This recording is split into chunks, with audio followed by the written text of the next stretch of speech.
இப்போ எப்படின்னா, ஒரு 600 வருஷத்துக்கு முன்னாடி மனுஷனுக்கு இருந்த நெருக்கடி இருக்குது பாருங்கள். ஒரு 600 வருஷத்துக்கு முன்னாடி மனுஷனுக்கு எவ்வளோ நெருக்கடி இருந்ததோ அதுபோல் 40 பங்கு இப்போ அதிகமாகிட்டு தான் கண்டுபிடிச்சி சொல்லியிருக்கிறாங்க. அவ்வளவு நெருக்கடிக்கு மத்தியில் நாம் வாழ்ந்துக்கிட்டு இருக்கிறோம். ஒரு 600 வருஷத்துக்கு முன்னாடி என் தலையில் 1 கிலோ வச்சுக்கிட்டு நின்னேன்னு வைங்க, இப்போ 40 கிலோ வச்சுக்கிட்டு நிற்கிறேன். அப்படி ஒவ்வொரு மனுஷனுக்கும் வாழ்க்கையில் நெருக்கடி அதிகமாக போச்சு. இப்போ இந்த நெருக்கடியில் முன்னாடிலாம் யாரோ ஒருத்தர் தான் தியானம் பண்ணுவாங்க. தியானம்னா ஒருத்தர் 2 பேர் காட்டுக்கு போய் தியானம் பண்ணிகிட்டு இருப்பாங்க 600 வருஷத்துக்கு முன்னாடி. இப்போ வீட்டுக்கு வீடு தியானம் நடக்குது. ஏன்னா அந்தளவுக்கு வாழ்க்கையில் ஒரு நிம்மதி வேணும் அப்படின்னு சொல்லி பண்ணிட்டாங்க. அதுக்கு தான் இயற்கை கொடுத்துருக்கிற ஒரு இயற்கையான வைத்தியம்தான் சிரிப்புங்கிறது. இதை பற்றி பெரியவங்கள்லாம் இப்போ ஆராய்ச்சி பண்ணிகிட்டு இருக்கிறாங்க. சிரிப்புங்கிறது நாம் பிறந்து ஒரு 6 மாதத்தில் தான் முதல் தடவையாக விவரமாக சிரிக்க ஆரம்பிக்கிறோமா. நம்ம பிறந்து 6 மாதத்துக்கு, அதாவது முதல் தடவை சிரிக்க ஆரம்பிக்கிறது ஒரு 6ஆவது வாரம், 1.5 மாதத்தில் தான் குழந்தை வந்து விவரமாக சிரிக்க ஆரம்பிக்குது. அப்புறம் அப்படியே சிரிக்க ஆரம்பிக்கிறோமா. அதையெல்லாம் இப்போ கணக்கு எடுத்துருக்குறாங்க. ஒரு குழந்தை ஒரு நாளைக்கு 200 தடவை சிரிக்குதான் ஒரு குழந்தை. பெரியவங்கள்லாம் 15 தடவை சிரிக்கிறாங்களாம். 200 தடவை சிரிச்சுக்கிட்டு இருந்த நாம் அப்படியே குறைஞ்சி 15 ஆகிட்டு. அதனால தான் இருதய நோயெல்லாம் வருது, ஹார்ட் அட்டாக்லாம் வருதுன்னு கண்டுபிடிச்சிருக்கிறாங்க. 200 சிரிப்புக்கு வந்து அது வந்து இயல்புத்தன்மை, மனுஷனுடைய இயல்புத்தன்மை சிரிக்கிறது. அதுக்கு ஜோக்கே தேவைப்படாது. ஆனால் இப்போ காலங்காலமாக நாம் என்ன போதிக்கப்பட்டு வந்திருக்கிறோம்னா, சிரிப்புங்கிறது ஒரு பாவமான செயல். ஒரு முதலாளிக்கு முன்னாடி தொழிலாளி சிரித்தா மரியாதை குறைச்சல், ஒரு கணவனுக்கு முன்னாடி மனைவி சிரித்தா மரியாதை குறைச்சல், அது மாதிரி ஒரு வாத்தியாருக்கு முன்னாடி பையன் சிரித்தா மரியாதை குறைச்சல், ஒரு ஆஃபீஸருக்கு முன்னாடி பியூனு சிரித்தா மரியாதை குறைச்சல், இப்படின்னு சொல்லி சிரிப்புங்கிறது ஏதோ மரியாதை குறைவான செயல்னு காலங்காலமாக நாம் போதிக்கப்பட்டு வந்திருக்கிறோம். இப்போ மரபு ரீதியாகவே அந்த சிரிப்பு வந்து நம்மகிட்ட சிறைப்பட்டு தான், அடங்கி போச்சு. அந்த சிறைப்பட்டு இருக்கிற சிரிப்பை வெளியில் கொண்டு வர்றதுக்கு தான் ஜோக்குன்னு ஒரு சாவியை போட வேண்டியிருக்கு. வேறு இந்த ஜோக்குக்கும் சிரிப்புக்கும் சம்மந்தம் இல்லை. அதை ஏற்கனவே இருக்கிறத வெளில கொண்டு வரதுக்கு ஒரு சாவி மாதிரி உபயோகப்படுதுன்னு இப்போ அதை பற்றி ஆராய்ச்சி பண்ணுறவங்களாம் சொல்கிறாங்க. ஏன்னா சிரிப்புக்கு ஜோக்கு தேவைப்படாது. இப்போ ஒரு குழந்தை தொட்டிலில் படுத்துருக்குன்னு வைங்களேன், குழந்தை தொட்டிலில் இருக்குது, அது முகத்துக்கிட்ட போய் ஒரு கிளுகிழுப்பை ஆட்டுங்க சிரிக்கும். அந்த கிளுகிழுப்பை சத்தமே சிரிக்க வைக்கிறதுல அதுதான் மனுஷனுடைய இயல்புத்தன்மை. அது என்ன ஜோக்காது? சத்தம். ஒரு கிளுகிழுப்பையை கொண்டு போய் குழந்தை முகத்துக்கிட்ட ஆட்டினா சிரிக்குதே, அதுதான் இயல்புத்தன்மை. அதே கிளுகிழுப்பையை ஒரு தாத்தா மூஞ்சிக்கிட்ட ஆட்டுங்க, கோவம் வந்துடும், அடிக்க வருவார். என்னடா விளையாட்டு இது அப்படிம்பாரு. ஏன்னா அவர் சிரிச்சுக்கிட்டு இருந்தவர், அப்படி இருந்தவர் ஒரு காலத்தில். ஒரு கிளுகிழுப்பைக்கு சிரித்தவர் ஒரு காலத்தில் இப்போ கோவப்படுறாருன்னா அந்த அளவுக்கு நம்ம மாறி போயிட்டே வந்துகிட்டு இருக்கிறோம். அதனால் வந்து அந்த இயல்புத்தன்மை மாறாமல் இருக்கணுங்கிறது ரொம்ப முக்கியம். அதுக்காக எல்லாரையும் குழந்தையாக்க முடியாது. மனுஷன் வந்து எல்லோரும் இனிமேல் வந்து வயசுங்கிறது கூட ஆகிட்டே தான் இருக்கும். அதுக்காக குறைச்சிக்கிட்டே போக முடியாது. அதுக்கு யாராவது மருந்து கண்டுபிடிச்சாதான் உண்டு. ஆனால் ஒருத்தர் மருந்து கண்டுபிடிச்சாராம், சொல்லுவாங்க. ஒரு டாக்டர் வந்து ஒரு மாத்திரை கண்டுபிடிச்சாராம். ஒரு மாத்திரை சாப்பிட்டா ஒரு வயசு குறையும், ஒரு மாத்திரை சாப்பிட்டா ஒரு வயசு குறையும் அப்படின்னு ஒரு மாத்திரையை கண்டுபிடிச்சிருக்காரு. ஒரு பாட்டி அம்மா, 90 வயசு பாட்டி, அது போயிருக்கு. அதே டாக்டர்கிட்ட போய், ஐயா எனக்கு ஒரு பாட்டில் மாத்திரை கொடுங்க, இந்த வயசு குறையிற மாத்திரை அப்படின்றது. அவர் ஒரு பாட்டில் கொடுத்தார் மாத்திரை. பாரும்மா பாட்டியம்மா, ஒரு மாத்திரை சாப்பிட்டா ஒரு வயசு குறையும், எடுத்துகிட்டு போகணும்னு கொடுத்துருக்காரு டாக்டர். இந்த 90 வயசு பாட்டி எடுத்துகிட்டு வீட்டுக்கு வந்துட்டு மறுநாள் அதே டாக்டர்கிட்ட போயிருக்கு. 30 வயசு பொண்ணாக போச்சான். 30 வயசு பொண்ணாக மாறி அதே டாக்டர்கிட்ட போயிருக்கு. இடுப்பில் ஒரு கை குழந்தை, அது சட்டை கிட்ட போடாமல் கட்டவரில் வாயில் வச்சுட்டு உட்காந்துருக்கு. நேராக டாக்டர்கிட்ட போய், டாக்டர் நேற்று வந்தேன், ஏதோ ஒரு மாத்திரை சாப்பிட்டா ஒரு வயசு குறையும், நீங்கள் நான் ஏதோ ஒரு ஆர்வத்தில் ஒரு 30-40 மாத்திரை சாப்பிட்டேன், இப்படி ஆகிட்டேன் அப்படின்னு. இப்போ டாக்டர் சொல்லியிருக்காரு, இதுக்கு ஏமா வருத்தப்படுற, எல்லோரும் வந்து வயசு குறையணும்னு தான் நினைக்கிறாங்க, உனக்கு வயசு குறைஞ்சிட்டுது, நீ சந்தோஷப்படு, இதுக்கே மறுபடியும் என்னட்ட வந்திருக்கிற அப்படின்னாரான் டாக்டர். அப்போ அந்த அம்மா சொல்லித்தான், அதை என்னை பற்றி பரவாயில்ல டாக்டர், என் இடுப்பில் பாருங்கள் கை குழந்தை, இது சட்டை போடாமல் உட்காந்துருக்கு, கட்டவரில் வாயில் வச்சுட்டு உட்காந்துருக்கு, இது ரொம்ப ஆர்வத்தில் ஒரு 70 மாத்திரையை சாப்பிட்டு விட்டுது, இது என் வீட்டுக்காரரு. இவர் வந்து இடுப்பு விட்டு கீழே இறங்க மாட்டேங்கிறாரு. நான் எதையாவது கொடுத்து இனிமேதான் வயசை கூட்டி இறக்கி விடுவேன் டாக்டர் அப்படின்னு தான். அவர் வந்து ஏதோ நமக்கு இதுக்கும் சம்மந்தம் இல்லைங்கிறது மாதிரி கட்டாரில் வச்சுட்டு அவர் பாட்டு உட்காந்துருக்காரு. ஏதோ நமக்கு இந்த உலகமே இல்லை, நமக்கு சம்மந்தம் இல்லைங்கிற மாதிரி உட்காந்துருக்காரு. இப்படியே நான் தூக்கிட்டு எங்கே அலையிறது அப்படின்னு தான். அதனால் வயசை குறைக்கிறது இயற்கைக்கு விரோதமாக நாம் பண்ண முடியாது. ஆனால் இந்த இயல்பு தன்மை மாறாமல் வச்சுக்கலாம். குழந்தை மாதிரி மாற முடியாதே தவிர அந்த குழந்தை தன்மையோடு வாழறதுக்கு கற்றுக்கணும். அதுதான் வாழ்க்கையில் இன்பமாக வாழறதுக்கு வழி. குழந்தை தனமாக இருக்கக்கூடாது, குழந்தை தன்மையோடு இருக்கணும்னு சொல்லுவாங்க. குழந்தை தன்மைங்கிறது வேறு, குழந்தை தனம்ங்கிறது வேறு. அப்படி ஒரு மாத்திரை கண்டுபிடிச்சிட்டா இப்போ யாராவது ஒருத்தவங்க இடுப்பில் குழந்தைய தூக்கிட்டு போனால் போய் கேட்கணும், ஏம்மா இது ஏன் வீட்டுக்காரரா உன் குழந்தையா அப்படின்னு கேட்டு அதுக்கப்புறம் அவருக்கு வணக்கம் சொல்லணும். இப்படிலாம் ஆகிடும் நிலைமை. இயற்கையை நம்ம மாற்ற முடியாது. அதுக்கு தகுந்தாப்புல தான் நாம் பண்ணணும். குழந்தை தன்மையோடு வாழறதுக்கு குடும்பத்தில் குழந்தை தன்மைங்கிறது எப்படின்னா, இப்போ ஒரு சில பேருக்கு அந்த குழந்தை தன்மை உண்டு. ஒரு வீட்டில் ஒரு புள்ள படுத்துருக்கு, அம்மா எழுப்புறாங்க, காலேஜுக்கு நேரமாச்சு எழுந்திருப்பா, காலேஜுக்கு நேரமாச்சு எழுந்திருப்பா அப்படின்ட்டு. அந்த அம்மா அந்த புள்ளை சொல்லியிருக்கு, ஐயோ எனக்கு காலேஜுக்கு போகிறதுக்கே பிடிக்கலம்மா, என்னை தொந்தரவு பண்ணாத, காலேஜுக்கு போகிறதுக்கு எனக்கு பிடிக்கல அப்படின்னு தான். அப்போ அந்த அம்மா சொல்லியிருக்கு, ஏன் உனக்கு காலேஜுக்கு போகிறதுக்கு பிடிக்கல, கல்லூரிக்கு போகிறதுக்கு, அதுக்கு 2 காரணம் சொல்லு அப்படின்னு இருக்கா. அப்போ அந்த புள்ளை சொல்லிச்சான், ஏன் பிடிக்கலன்னா கல்லூரியில் இருக்கிற வாத்தியாருக்கும் என்னை பிடிக்க மாட்டேங்குது, ஆசிரியர்களுக்கும். 2வது காரணம், கல்லூரியில் படிக்கிற மாணவர்களுக்கும் என்னை பிடிக்கல, அதனால் நான் காலேஜுக்கு போக மாட்டேன்ற குழந்தை புள்ள சொல்லியிருக்கு. அம்மா அப்படிலாம் நீ இதுக்காக போகாமல் இருக்கக்கூடாது, நீ போய் தான் ஆகணும் அப்படின்னு பிடிவாதமாக அந்த அம்மா பிள்ளைய எழுப்புனாங்களாம். சரி, நான் எதுக்கு காலேஜ் போகணும்னு சொல்கிறேன், அதுக்கு நீ 2 காரணம் சொல்லு அப்படின்னு தான் அந்த புள்ள. அப்போ அந்த அம்மா சொன்னாங்களாம், நீ ஏன் காலேஜுக்கு போகணும்னா, முதல் காரணம் உனக்கு வயசு 52, 2வது காரணம் நீ தான் பிரின்சிபால் அப்படின்னு தான். என்ன இருந்தாலும் அவங்க அம்மாவுக்கு அது புள்ள தானே. அதுதான் குழந்தை தன்மைங்கிறது. 52 வயசுலேயும் குழந்தை தன்மையோடு இருக்கார் பாருங்கள், அதுதான் அந்த குழந்தை தன்மையோடு வாழறது தான் வெற்றிக்கு வழின்னு சொல்லுவாங்க. ஒரு குழந்தை பிறந்து தான் ஒரு வீட்டில், அந்த குழந்தைக்கு என்ன பேர் வைக்கிறதுங்கிறது ஒரு தகராறு. இந்த குழந்தைக்கு என்ன பேர் வைக்கிறதுங்கிறதுல தகராறு வந்துடுது. யார், கணவனுக்கும் மனைவிக்கும். அவன் என்ன சொல்கிறான், எங்கள் அப்பா பேரை தான் வைக்கணுங்கிறான் அவன். இந்த அம்மா என்ன சொல்லுது, இல்லை எங்கள் அப்பா பேரை தான் வைக்கணும் அப்படிங்குது. காலையிலேருந்து சண்டை, தகராறு. எதிர்த்த வீட்டுக்காரன் பார்த்தான், இது என்ன காலையிலேருந்து எதிர்த்த வீட்டில் தகராறு நடக்குது, என்னென்னு போய் கேட்டிருக்கான். என்னம்மா உங்களுக்கு உள்ள தகராறு, காலையிலேருந்து பார்த்தேன் அப்படின்னா. ஒன்றும் இல்லைம்மா, எங்கள் குழந்தைக்கு பேர் வைக்கிறதுல எங்களுக்கு உள்ளே ஒத்து போக முடியல, நான் எங்கள் அப்பா பேரை வைக்கணுங்கிறேன், அந்த அம்மா அவங்க அப்பா பேரை வைக்கணுங்குது, அதுதான் எங்களால் குடும்பத்தில் ஒரு நிம்மதி இல்லாமல் இருக்கிறோம், தகராறு பண்ணிகிட்ருக்கோம் அப்படின்னு நானா. அப்போ எதிர்த்த வீட்டுக்காரன் சொல்லியிருக்கான், எதிர்த்த வீட்டுக்காரன்னு நான் எதுக்கு இருக்கிறேன், நான் பஞ்சாயத்து பண்ணி வைக்கிறேன், உங்களுக்குள்ள என்ன இது பேர் தானே வைக்கணும், ஏன்பா உங்கள் அப்பா பேர் என்ன அப்படின்னு அவனை கேட்டிருக்கான். எங்கள் அப்பா பேர் சீனிவாசன் அப்படின்ட்டுருக்கான். இந்த அம்மாவை உங்கள் அப்பா பேர் என்னம்மா, கிருஷ்ணன் அப்படின்னு சொல்லி. இவன் யோசிச்சு பார்த்தான், குழந்தைக்கு சீனிவாச கோபாலகிருஷ்ணன் பேர் வைங்க போங்க அப்படின்ட்டு போயிட்டான். ஏற்ற விட்டுக்கு தீர்த்து வச்சுட்டு போயிட்டான். போனதுக்கப்புறம் இவங்க 2 பேரும் பேசிக்கிட்டாங்க. சரி, இந்த சீனிவாசன் சரி, கிருஷ்ணன் சரி, நடுவில் கோபாலம் யார் அப்படின்னு சொல்லி அவனை போய் இழுத்துட்டு வந்தான். எழுத்து வீட்டில் போய், அது யாரா, அது இங்கே வா, அது யாரா கோபாலன், அது எங்கள் அப்பா பேர், நீ அதை மட்டும் எதுக்கு விட்டு வைக்கிற, அதையும் சேர்த்து வச்சுட்டு போடான்னு. அதாவது குடும்பத்தில் ஒரு கணவனும் மனைவியும் ஒரு சின்ன விஷயத்தில் கூட ஒத்து போகலன்னா இப்படி தான் ஏற்று வீட்டுக்காரன் பஞ்சாயத்துக்கு வருவான், கோபாலன்னு குறுக்க வருவான் ஒருத்தன். அப்படி அந்த அனுசரிப்புங்கிறது குடும்பத்தில் ரொம்ப அவசியம். கணவனும் மனைவி அது ஒன்றுக்கு மேலே இந்த கல்யாணம் பண்ணிக்கிறாங்க, அது ரொம்ப அவஸ்தை. ஒருவனுக்கு ஒருத்திங்கிறது நம்ம இதெல்லாம் சொல்கிறது. ஒன்றுக்கு மேற்பட்ட திருமணங்கள் சங்கடத்தில் தான் கொண்டு விடும். நிறைய சொல்லுவாங்க. உலகத்திலேயே ஒரு பெரிய இது என்ன தெரியுங்களா, இயற்கை நிர்ணயம் பண்ணுது. இப்போ நம்ம சில பேருக்கு எனக்கு பொம்பளை புள்ள வேண்டாம், ஆம்பளை புள்ள வேண்டான்னு சொல்லி இந்த ஸ்கேன் பண்ணி என்னென்னோ பண்ணிகிட்டு இருக்கிறாங்கல்ல. ஆனால் இயற்கை அந்த 50-50 ரேஷியோவை அது மெயின்டைன் பண்ணிகிட்ருக்கு. இந்த உலகத்தில் ஒரு அதிசயமான உண்மை என்னென்னா, 116 ஆம்பளை புள்ள பிறந்தா 100 பொம்பளை புள்ள பிறகுதான். உலக அளவில் 116 ஆம்பளை புள்ள பிறந்தா 100 பொம்பளை புள்ள பிறகுது. இது எதுக்கு 16 அதிகமாக பிறகுதுன்னா, அந்த வாலிப வயசு அடையிறதுக்குள்ளே 16 செத்து போகுது. 16 அங்கங்கே ஓடுறது, கொஞ்சம் முரட்டத்தனமாக போகிறதுனால செத்து போகுது. அந்த 50-50 இந்த ஒருத்தருக்கு ஒருத்தங்கிற ரேஷியோவை இயற்கை மெயின்டைன் பண்ணிகிட்டு இருக்கு. அது ஒரு பெரிய அதிசயம்.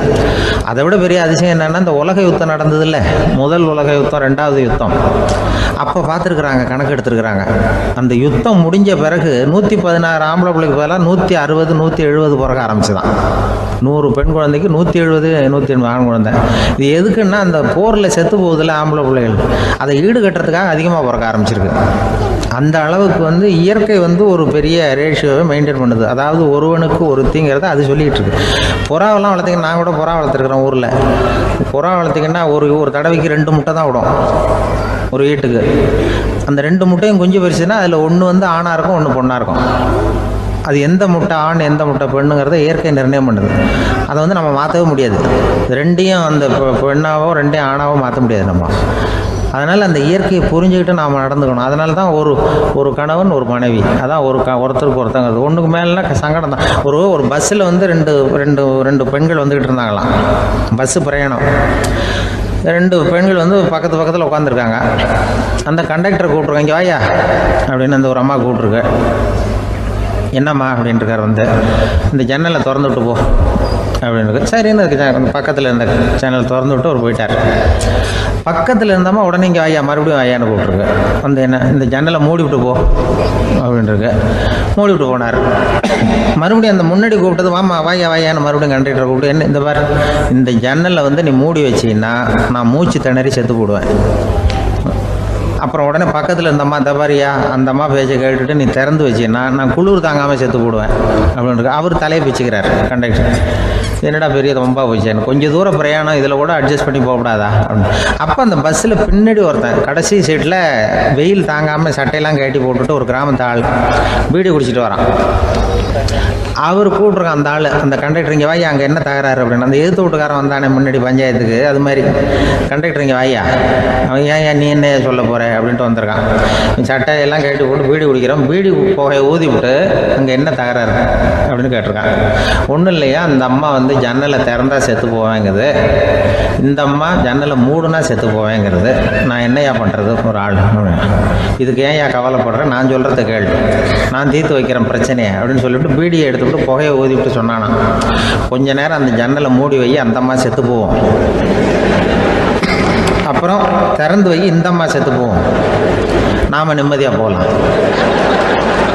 அப்படின்னு சொல்லிட்டு பீடி குடிக்க ஆரம்பிச்சிட்டான். அவருக்கு கோவம் வந்துட்டுது கண்டக்டருக்கு. உனக்கு என்ன நீ பாட்டுக்கு சொல்லிட்டு போடுவ, அந்த 2 அம்மாவும் செத்து போச்சுன்னா அவங்க வீட்டுக்காரனுக்கெல்லாம் யார் பதில் சொல்கிறது அப்படின்னா, கவலையே படாத 2 பேருக்கும் நான் தான் வீட்டுக்காரன். அதனால தான் அந்த யோசனையை சொன்னேன் அவங்ககிட்ட. அப்புறம் இதுதான் அந்த ஒன்றுக்கு மேலே போச்சுன்னா அது இயற்கைக்கு விரோதம், இப்படிலாம் ஆகும். அதனால தான் அவன் அவ்வளவு ஒன்றுமே வேண்டான்ட்டு கடைசி பெஞ்சு இதில் போய் சீட்டில் உட்காந்துக்கிட்டான்.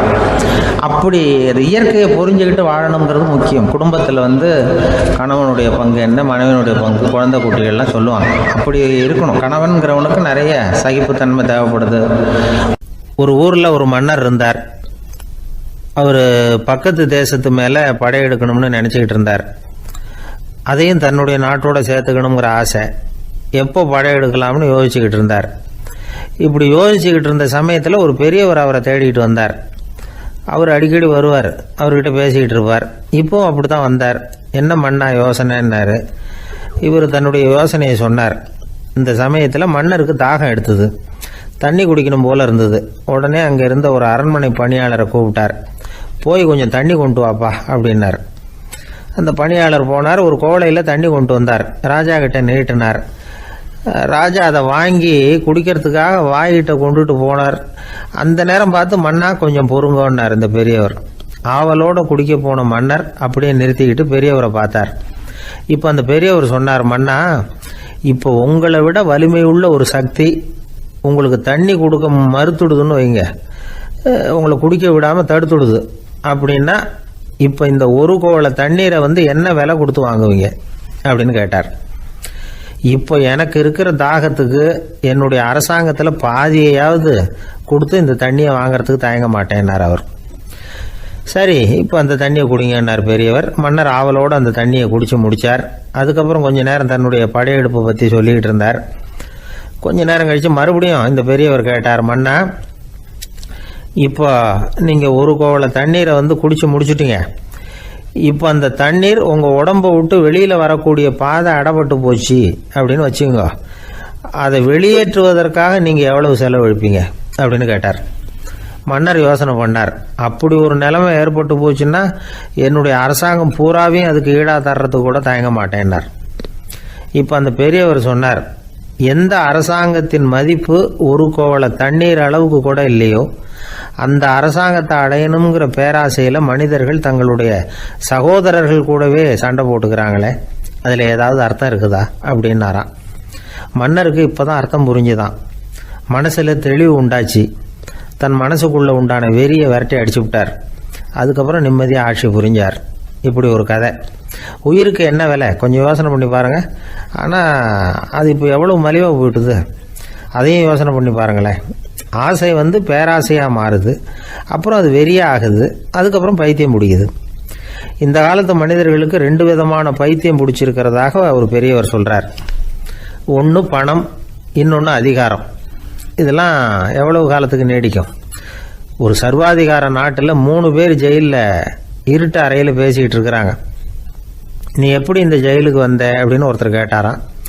இந்த நாட்டு ராஜாவை ஆதரித்து நான் பிரச்சாரம் பண்ணினேன், அதனால் கூட்டத்தில் தகராறு வந்துட்டுது, கலவரமாக போச்சு, அதுக்கு நான் தான் காரணம்னு அரெஸ்ட் பண்ணி இங்கே கொண்டாந்து போட்டாங்க அப்படின்னாராம் அவர்.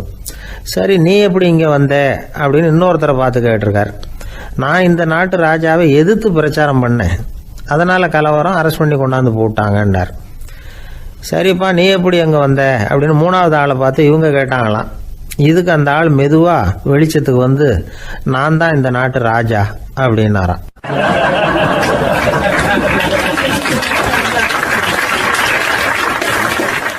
ஒரு ஆள் அசையாமல் கிடக்கிறார்.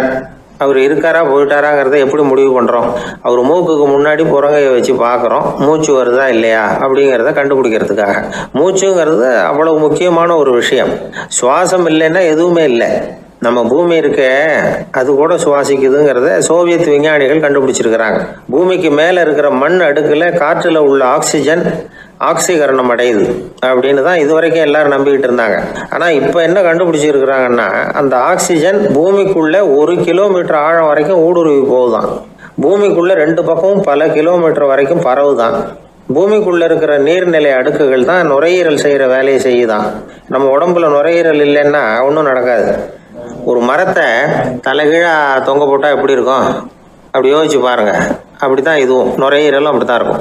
வலது பக்கம் ஒன்று, இடது பக்கம் ஒன்று. வலது பக்கம் நுரையீரல் கொஞ்சம் பெருசாக இருக்கும், நுட்பமான நரம்பு குழாய்கள் அதில் இருக்கும். கோடிக்கணக்கான நுண்ணிய குழாய்களை வச்சுக்கிட்டு தான் அது வேலை செய்யுது. 25 கோடி குழாய்கள் இருக்கும். அதை அப்படியே முழுசாக பிரித்து பரப்புனா ஒரு டென்னிஸ் கோர்ட்டில் பாதி பரப்பளவு இருக்குமா. நுரையீரல் நிறம் கருஞ்சிவப்பு தான். புகை அதிகமாக உள்ளே போச்சுன்னா அது கருப்பாயிடுது. காற்றுல உள்ள பிராணவாயுவை இது இழுத்து எடுத்துக்கிட்டு ரத்தத்தை சுத்தப்படுத்துகிற முக்கியமான வேலையை இது செய்யுது. அசுத்த காற்றை வெளியில் அனுப்பி வச்சுருது. ஒருத்தர் வேகமாக ஓடி வர்றார், அவருக்கு மூச்சு இறைக்கும். பயங்கரமாக எதையாவது பார்த்து விடுறார், உடனே மூர்ச்சி ஆகிடுவார். இது மாதிரி சமயங்களில் வேற எந்த தூண்டுதலும் இல்லாமல் நுரையீரல் தானாகவே இயங்கும். இப்படி ஒரு அவசியம் ஏற்படுறப்போ இயக்கத்தை தூண்டி விடுற முக்கியமான இணைப்பு மூளைக்கு கீழே முதுகு எலும்புக்கு மேற்பகுதியில் இருக்குது. அது உடனே சுவாசத்துக்கு அவசர உதவியை கொடுக்குது. இப்போ ஒருத்தர் பேசாமல் உட்காந்துருக்கார். இந்த சமயத்தில் அவருக்கு 1 பங்கு காற்று தேவைப்படுதுன்னு வச்சுக்கோங்க. அவர் எழுந்திரிச்சு நடக்கும் பொழுது 1.5 மடங்கு தேவைப்படும். ஓடினார்னா 3 மடங்கு தேவைப்படும். படுத்துருக்கிறப்ப 1/2 மடங்கு தான் தேவைப்படும். இதுக்கு நிமிஷத்துக்கு 16 தடவை மூச்சு விட்டாகணும். இப்படி சாதாரணமாக உள்ளே இழுக்கிற காற்று கொஞ்சம்தான் இருந்தாலும் இது மாதிரி 8 மடங்கு காற்றை உள்ளே இழுத்து வச்சுக்கிற சாமர்த்தியம் நுரையீரலுக்கு இருக்குதான். தண்ணி, நுண்கிருமிகள், ரசாயன பொருள் இப்படி எது உள்ளே போனாலும் நுரையீரல் சமாளிச்சுக்கும். 30 வருஷமாக விடாத புகை பிடிக்கிறவர் தொடர்ந்து உள்ளே அனுப்பி வைக்கிற புகையை கூட சமாளிக்குதுன்னா பார்த்துங்களேன். உள்ளே போகிற புகை நுட்பமான சுவாச முடிச்சுகளை அழிச்சுடுது. கறி புகை அது மேலே படிஞ்சு உபயோகம் இல்லாமல் பண்ணிவிடுது. ஆனாலும் தேவைக்கு அதிகமாக 8 மடங்கு கூடுதலாக சுவாச முடிச்சுகள் நம்ம உடம்புக்குள்ளே இருக்கிறதுனால சமாளிக்க முடியுது. சமாளிக்க முடியலன்னா சில சமயம் மூச்சு திணறும். அதை ஒரு எச்சரிக்கையாக எடுத்துக்கிட்டு புகை பிடிக்கிற பழக்கத்தை விட்டுடணும். அதுதான் நல்லது. ஆனால் அப்படி யார் விடுறது? இணை பிரியாத 2 நண்பர்கள் இருந்தாங்களாம். 2 பேரும் விடாமல் சிகரெட் குடிக்கிறவங்க. அதில் ஒருத்தன் செத்து போட்டான். இன்னொருத்தன் அதுக்கப்புறம் 2 சிகரெட்டாக குடிக்க ஆரம்பித்தானா. ஏன் இப்படி பண்ணுறேன்னு கேட்டிருக்காங்க. நான் 1 சிகரெட்டு தான் குடிக்கிறேன், செத்து போன என்னுடைய ஃப்ரெண்டு இருக்கானே செத்து போனவன், அவனுக்காக இன்னொரு சிகரெட்டு குடிக்கிறேன் அப்படின்னு நானா. இது ரொம்ப ஆபத்து, விட்டுடு அப்படின்னு சொல்லியிருக்காங்க. சரின்னு ஒத்துக்கிட்டான். ஆனால் அதுக்கப்புறமும் ஒரு சிகரெட் வீதமாக குடிச்சிக்கிட்டே இருந்தான். சிகரெட் பழக்கத்தை நீ இன்னும் விடலையான்னு கேட்டாங்களாம். அந்த பழக்கத்தை நான் எப்போ விட்டுட்டேன், இப்போ நான் குடிக்கிறது என் ஃப்ரெண்டுக்காக அப்படின்னு நானும். இவங்கெல்லாம் எப்படி திருந்துறது?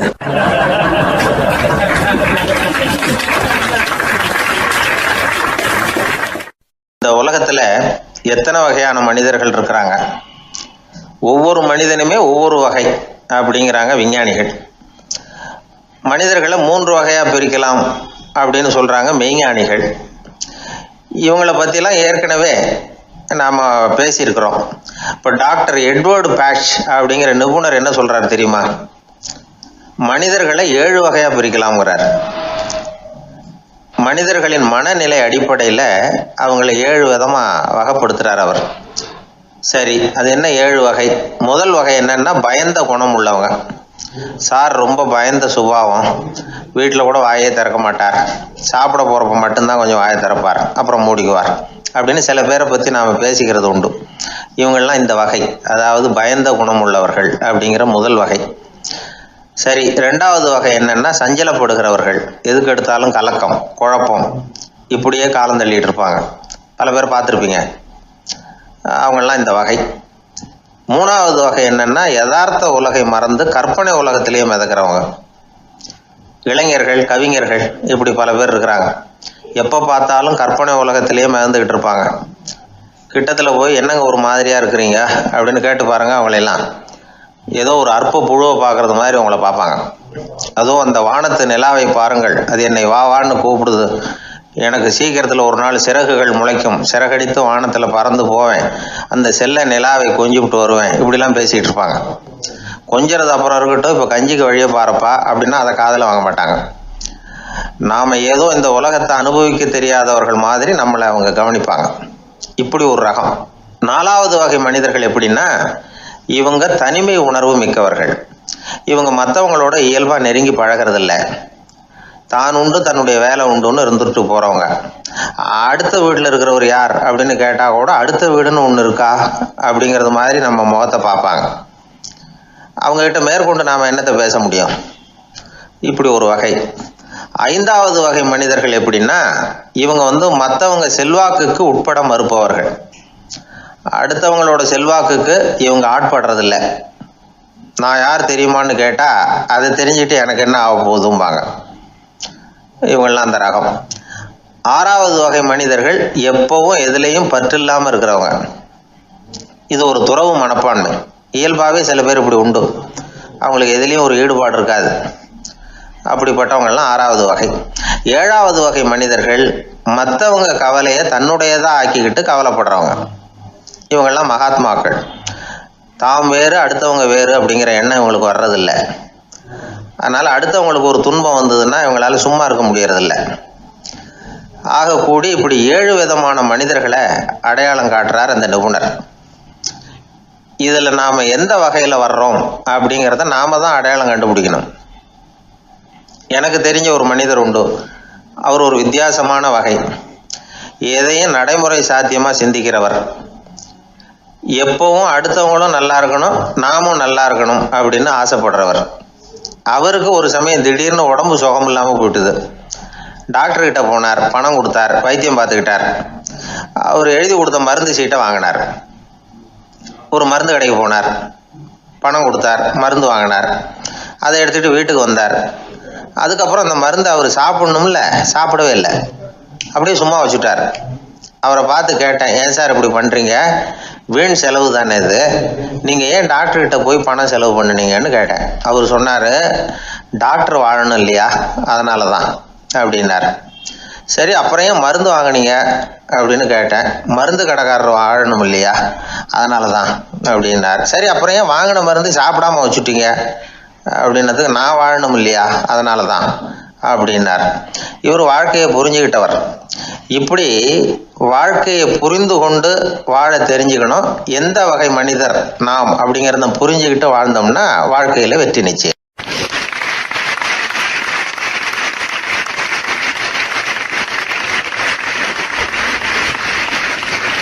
ஒரு தந்தை தன்னோட பிள்ளைய ரொம்ப தைரியசாலியாக வளர்க்கணும்னு ஆசைப்பட்டார்.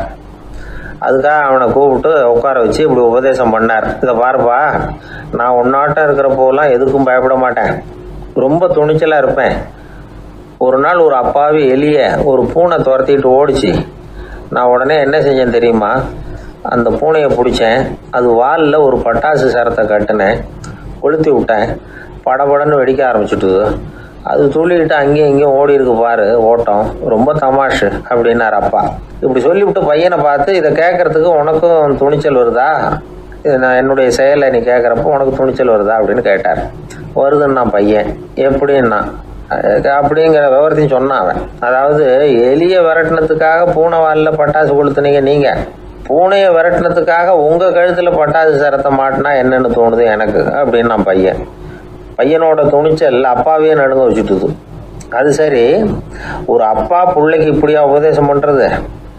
எல்லாருக்கிட்டையும் அன்பா பழகிறது எப்படி அப்படின்னு சொல்லி கொடுக்கணும். பிஞ்சு உள்ளங்களில் நஞ்சை தூவலாமா?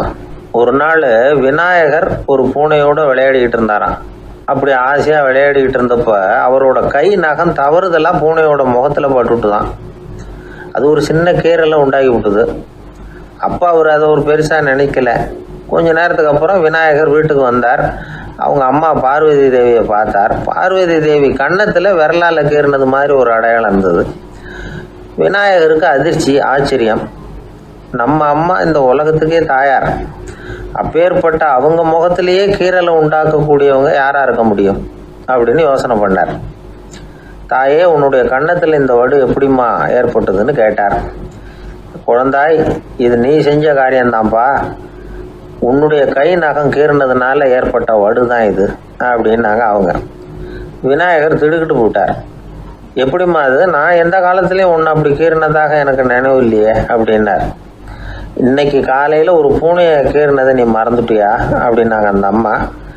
விநாயகர் திகைச்சு போய் நின்னார். பார்வதி தேவி சொன்னாங்க, இதை பாருப்பா, இந்த உலகத்தில் இருக்கக்கூடிய எல்லா உயிர்கள்லேயும் நான் இருக்கிறேன், நான் தான் இந்த உலகமாக ஆகியிருக்கிறேன். ஆகையினால நீ யாரை துன்புறுத்தினாலும் அது உண்மையிலேயே என்ன துன்புறுத்தினதாக தான் வந்து முடியும் அப்படின்னாங்க. விநாயகர் மனசுக்குள்ளே ஒரு வெளிச்சம் ஏற்பட்டு தான். அதுக்கப்புறம் அவர் யாரையுமே கல்யாணம் பண்ணிக்காததுக்கு அதுதான் காரணமா. இந்த உலகத்தில் எல்லாரையும், இங்கே இருக்கிற எல்லாத்தையும் தாயின் வடிவமாக அவர் பார்க்க ஆரம்பிச்சிட்டாராம். குருதேவர் ராமகிருஷ்ணர் இந்த கதையை எடுத்து சொல்லியிருக்கிறார். நபிகள் நாயகம் ஒரு தடவை ஒரு நாற்காலியில் உட்காந்து என்னமோ யோசனை பண்ணிட்டு இருந்திருக்கிறார். அப்போ அவரோட உடையில ஒரு கீழ்ப்பகுதி தரையில் படிஞ்சு கிடந்திருக்குது. அங்கே விளையாடிக்கிட்டு இருந்த ஒரு பூனை அது மேலே வந்து படுத்து தூங்கி போயிடுச்சு.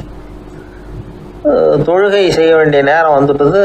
நபிகள் நாயகம் எழுந்திருக்க பார்த்தார். அப்போ தான் பூனை தன்னோட உடை மேலே படுத்து தூங்கிட்டு இருக்கிறது கண்ணில் படுது.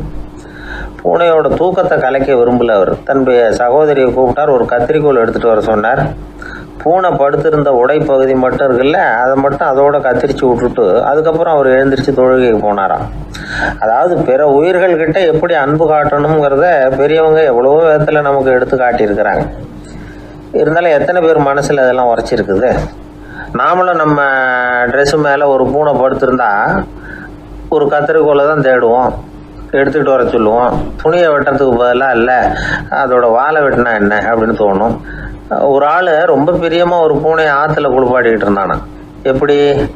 அந்த பூனையை ஆற்று தண்ணியில் அமுக்கி அமுக்கி குளிப்பாடிக்கிட்டு இருக்கிறான்.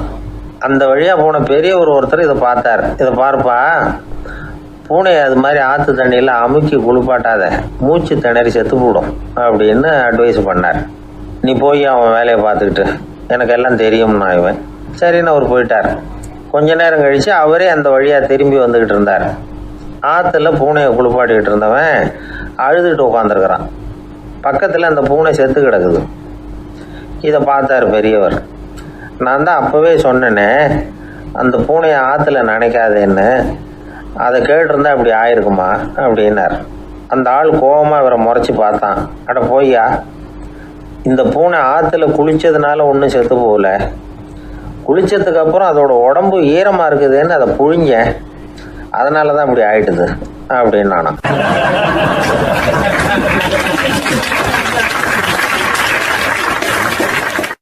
அந்த காலத்தில் அண்ணாமலை ரெட்டியார்னு ஒருத்தர் இருந்தார். அவர் வெங்கனூர் அப்படிங்கிற கிராமத்தில் இருந்தார். அங்கேருந்து விருத்தாசலம் கோவிலுக்கு தவறாமல் போயிட்டு வந்துக்கிட்டு இருந்தார். இடையில வெள்ளாறு, அதில் ஒரு சமயம் வெள்ளம் வந்துட்டுது. இவரால் போக முடியல. அதோட விளைவு வெங்கனூர்லேயே ஒரு கோவில் கட்டணும் அப்படின்னு முடிவு பண்ணார், சிவாலயம். அந்த சமயத்தில் வடநாட்டில் பஞ்சம். அதனால் அங்கே இருந்த பல சிற்பிகள் தென்னாட்டை நோக்கி வர ஆரம்பித்தாங்க. அவங்க வெங்கனூர் வழியாக வர்றது தெரிஞ்சதும் இவர் போய் பார்த்தார். இங்கே ஒரு கோவில் கட்டணும், அதுக்கு நீங்கள் உதவணும்னார். பஞ்ச காலத்தில் இப்படி ஒரு வாய்ப்பு கிடைச்சதில் அவங்களுக்கும் ரொம்ப மகிழ்ச்சி. உற்சாகத்தோடு ஒத்துக்கிட்டாங்க. ஆலய திருப்பணி ஆரம்பமாச்சு. அவங்களுக்கு வேண்டிய எல்லா வசதிகளையும் இவர் செஞ்சு கொடுத்தார். அவங்களுக்கு எந்த குறையும் இல்லாமல் பார்த்துக்கிட்டார். அது மட்டும் இல்லை, ஒவ்வொரு நாளும் அங்கே வருவார். உங்களுக்கு என்ன வேணும், எது வேணும்னு கேட்பார். ஏதாவது குறை இருந்தால் சொல்லுவாங்க, உடனே தீர்த்து வைப்பார். இவரும் கேட்பார், எந்த குறையாக இருந்தாலும் என்கிட்ட சொல்லுங்க அப்படின்னு சொல்லுவார். அதை தவிர இவராகவே கவனிச்சும் அவங்களுக்கு என்னென்ன தேவைங்கிறத கண்டுபிடிச்சி அதையெல்லாம் கொடுத்துக்கிட்டு இருப்பார். என்ன தேவைன்னாலும் அதை நிறைவேற்றி வச்சுருவார். அந்த சிற்பிகளின் தலைவன் ஒருத்தன், அந்த ஆளுக்கு வெத்தலை பாக்கு போடுறது பழக்கம். இதை தெரிஞ்சுக்கிட்டு அதுக்காகவே ஒரு ஆளை ஏற்பாடு பண்ணார். வேணுங்கிறப்போலாம் நீ வெத்தலை சிவல் மடித்து கொடுக்க வேண்டியது உன் வேலை அப்படின்னு ஒருத்தனை ஏற்பாடு பண்ணிட்டார். இப்படியெல்லாம் செஞ்சதும் அவங்களுக்கும் ரொம்ப உற்சாகம். ரொம்ப பொறுப்பாக சிற்ப வேலைகளை செஞ்சுக்கிட்டு இருக்கிறாங்க. ஒரு நாள் என்னாச்சு தெரியுமா? அந்த சிற்பிகளின் தலைவன் ரொம்ப நுணுக்கமாக ஒரு வேலையை செஞ்சுக்கிட்டு இருக்கிறான். சாரம் போட்டு அது மேலே படுத்துக்கிட்டு அண்ணாந்து பார்த்து உச்சியில் நுணுக்கமான சிற்பங்களை உருவாக்கிக்கிட்டு இருக்கான். சிற்பியின் கவனம் செதறப்படாதுங்கிறதுனால இவர் மெதுவாக சத்தம் போடாமல் கிட்ட போய் நின்று அதை கவனிச்சுக்கிட்டு இருக்கிறார். அந்த சிற்பி வழக்கம் போல் வெத்தலை பாக்குக்காக இடது கையை கீழே நீட்டினான். அந்த சமயம் பார்த்து அவருக்கு தாம்பூலம் கொடுக்குறவன் அங்கே இல்லை, எங்கேயோ போயிருக்கிறான். அண்ணாமலை ரெட்டியார் என்ன பண்ணார் தெரியுமா? தனக்காக கொடுக்கப்பட்ட தாம்பூலத்தை வாங்கி சிற்பியின் கையில் கொடுக்குறார். அவன் வாங்கி போட்டுக்கிட்டான். இது என்ன இன்னைக்கு வெத்தலை சீவல் வேறு மாதிரி இருக்குது, வாசனை தாம்பூலமாக இருக்குது அப்படின்னு யோசனை பண்ணிவிட்டு கீழே திரும்பி பார்க்குறார். பார்த்தா ரெட்டியார் மறுபடியும் சிற்பி கை நீட்டும் பொழுது கொடுக்கறதுக்காக தாம்பூலத்தை மடித்து வாங்கி வச்சுக்கிட்டு தயாராக நிற்கிறார். சிற்பிக்கு அதிர்ச்சி. உடனே பொத்துன்னு கீழே குதிச்சான். ஐயா, என்ன இது நீங்களா அப்படின்னா. இவர் சொன்னார், நான் ஒன்றும் தப்பு பண்ணலையே, உன்னுடைய கை புண்ணியம் செஞ்ச கை, கோயில் கட்டுற கை, அந்த கைக்கு தாம்பூலம் கொடுக்கறதுல என்ன தப்பு அப்படின்னாராம். ஏற்கனவே பஞ்சத்தில் அடிபட்டு வந்த எங்களை நீங்கள் ஆதரித்ததே பெரிய விஷயம். இந்த செயல் என்னை ஒரு பெரிய கடனாளி ஆகிவிட்டுது. ஐயா, எங்களுக்கு உணவு உடை இதை மட்டும் நீங்கள் கொடுத்தா போதும், ஊதியம்னு எதுவும் வாங்க மாட்டோம் அப்படின்னு நானும். அந்த சிற்பி எவ்வளோ வற்புறுத்தியும் எதுவும் வாங்கிக்கலையாம். இந்த செய்தியை தமிழ் தாத்தா டாக்டர் ஊவேசா சொல்லியிருக்கிறார். அந்த காலத்தில் எப்படிப்பட்டவங்கெல்லாம் வாழ்ந்துருக்கிறாங்க பாருங்கள். இந்த காலத்தில் ஒருத்தர் கோவில் கட்டினார், வேலை செய்கிற எல்லாருக்கும் சாப்பாடு போடுவார். சிற்ப வேலை செஞ்சுட்டு சாப்பிட வர்ற ஒவ்வொருத்தர் கையையும் அன்பாக பிடிச்சி முத்தம் கொடுத்து உள்ளே அனுப்புவார். அந்த கைகளுக்கு நீங்கள் கொடுக்குற மரியாதையாது அப்படின்னு கேட்டாங்க.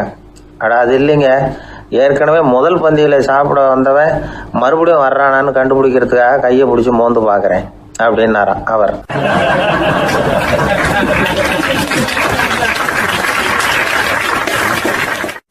அந்த மரத்தின் உச்சியில் ஒரு பறவை கூடு, ஏதோ ஒரு பறவை கூடு கட்டியிருந்தது. அது என்ன பறவைன்னா ராஜாளி. ஒரு குரங்கு அந்த மரத்து கிளையில தாவி தாவி குதிச்சுக்கிட்டு இருந்தது. அப்போ இந்த கூட்டில் இருந்த முட்டை அது கண்ணில் போட்டுவிட்டுது. அதுக்கப்புறம் அது சும்மா இருக்குமா? விளையாட்டாக ஒரு முட்டையை எடுத்தது, மரத்தை விட்டு கீழே இறங்கிச்சு. கீழே ஒரு குப்பை மேட்டில் ஒரு கோழி சில முட்டைகளை அது பாட்டுக்கு இட்டு வச்சிருந்தது. குரங்கு தன் கையில் இருந்த ராஜாளி பறவையோட முட்டையை அந்த கோழி முட்டைகளோட சேர்த்து போட்டுட்டு போயிட்டுது. கோழி பார்த்தது, அதுக்கு ஒன்றும் வித்தியாசம் புரியல. தன்னுடைய முட்டைகளோடு சேர்த்து அந்த ராஜாளி முட்டையையும் சேர்த்து அடைகாத்துது. கொஞ்ச நாளில் குஞ்சுகள்லாம் பொரிச்சுது, எல்லாம் முட்டை விட்டு வெளியில் வந்தது. ராஜாளி பறவையோட குஞ்சு அந்த கோழி குஞ்சுகளோடவே சேர்ந்து வளர்ந்தது. மற்ற கோழி குஞ்சுகள் போலவே இதுவும் குப்பையை கிளறிச்சு புழு பூச்சிகளை சாப்பிட்டுது. காக்கைகள் தாக்கிறதுக்கு வந்ததுன்னா மற்ற கோழி குஞ்சுகள் மாதிரியே இதுவும் பயந்து போய் தாய் கோழியின் சிறகுகளுக்கு உள்ளே ஒளிஞ்சிக்கும். இப்படியே கொஞ்ச காலம் போச்சு. குஞ்சுகள்லாம் வளர்ந்து பெருசாகிட்டுது. சிலது சேவல்களாச்சு, சிலது கோழிகளாச்சு. அந்த ஒன்று மட்டும் ராஜாளி ஆச்சு. ஆனால் ஒரு விஷயம், தான் ஒரு ராஜாளிங்கிறது அந்த பறவைக்கு தெரியாது. தன்னையும் ஒரு கோழின்னே அது நினச்சிக்கிட்டு இருக்கு. அப்படி நினச்சிக்கிட்டு குப்பை மேட்டை கிளறிக்கிட்டு இருக்கு. ஒரு நாள் சாயந்தர நேரம் இந்த ராஜாளி பறவை கீழே அது பாட்டுக்கு வழக்கம் போல குப்பையை கிளறிக்கிட்டு இருக்குது. அப்போ அண்ணாந்து பார்க்குது. வானத்துல உயரத்துல கூட்டமா ராஜாளி பறவைகள் உல்லாசமா வட்டம் அடிச்சு பறந்துகிட்டு இருக்கு. அதை இது பார்க்குது. இதுக்கு மனசுக்குள்ள ஏக்கமா போச்சான். அப்போ இதுக்கு ஆண்டவன் பேர்ல கோபம் வந்துதான். ஆண்டவனுக்கு என் பேர்ல ஏன் இந்த ஓர வஞ்சனை? என்னையும் ஒரு ராஜாளியா படைச்சிருந்தா நானும் கூட இந்நேரம் ஆகாயத்துல உல்லாசமா பறந்துகிட்டு இருப்பேனே அப்படின்னு நினைச்சு வருத்தப்பட்டுதான். இது வேடிக்கையா இருக்குல்ல. ஒரு வகையில பார்த்தா நாம கூட இந்த ராஜாளி பறவை மாதிரி தான் வாழ்ந்துகிட்டு இருக்கோம் அப்படிங்கிறார் ஒரு உளவியல் நிபுணர். நம்மால எவ்வளவு வேலை செய்ய முடியும் அப்படின்னு நாம நினைச்சுக்கிட்டு இருக்கிறோமோ அதை விட பல மடங்கு நம்மால வேலை செய்ய முடியுமா, பல மடங்கு வேகமாகவும் வேலை செய்ய முடியும் அப்படிங்கிறார் அவர். நம்முடைய முழுமையான பலம் என்னங்கிறது நமக்கே தெரியறதில்ல. அதுதான் கஷ்டம். நம்முடைய பலம் தெரியாததுனால தான் நாம எதுக்கு எடுத்தாலும் பயந்துகிட்டு இருக்கிறோம். ஒரு ஆள் இருந்தான். அவனுக்கு எப்படின்னா கோழியை கண்டா பயப்படுவான். ஏன் கோழியை கண்டா பயம்னா, அவனுக்கு மனசுக்குள்ள தான் ஒரு புழுன்னு நினைப்பு. தன்னை ஒரு புழுவா நினைக்கும் பொழுது, புழுன்னா கோழி வந்து கொத்தும்ல, அதனால கோழியை கண்டு பயப்பட ஆரம்பிச்சிட்டான். இவன் நடுங்கிடுவான். எதிரில் கோழி வந்ததுன்னா உடம்பு பூரா நடுங்க ஆரம்பிச்சிடும். வீட்டில் இருக்கிறவங்க பார்த்தாங்க. இவனை அழைச்சிட்டு போய் ஒரு மனநோய் மருத்துவமனையில் சேர்த்துட்டாங்க. அங்கே உள்ள டாக்டர் இவருக்கு சிகிச்சையெல்லாம் கொடுத்தார். ஒரு வாரம் இவனை தங்க வச்சு வேண்டிய சிகிச்சையெல்லாம் கொடுத்து மன ரீதியாக அவனை மாற்றி, சரி இனிமேல் நீ வீட்டுக்கு போகலாம்னு சொல்லி அனுப்பி வச்சார். வீட்டுக்கு புறப்பட்டான். அப்போ சொன்னார், இதை பாருப்பா, நீ வீட்டுக்கு போகலாம், நேராக வீட்டுக்கு போ, நல்லா ஞாபகம் வச்சுக்கோ, இனிமே வந்து நீ ஒரு புழு கிடையாது, மனுஷன், தைரியமாக புறப்படு, போயிட்டு வா அப்படின்னு சொல்லி வழி அனுப்பி வச்சார்.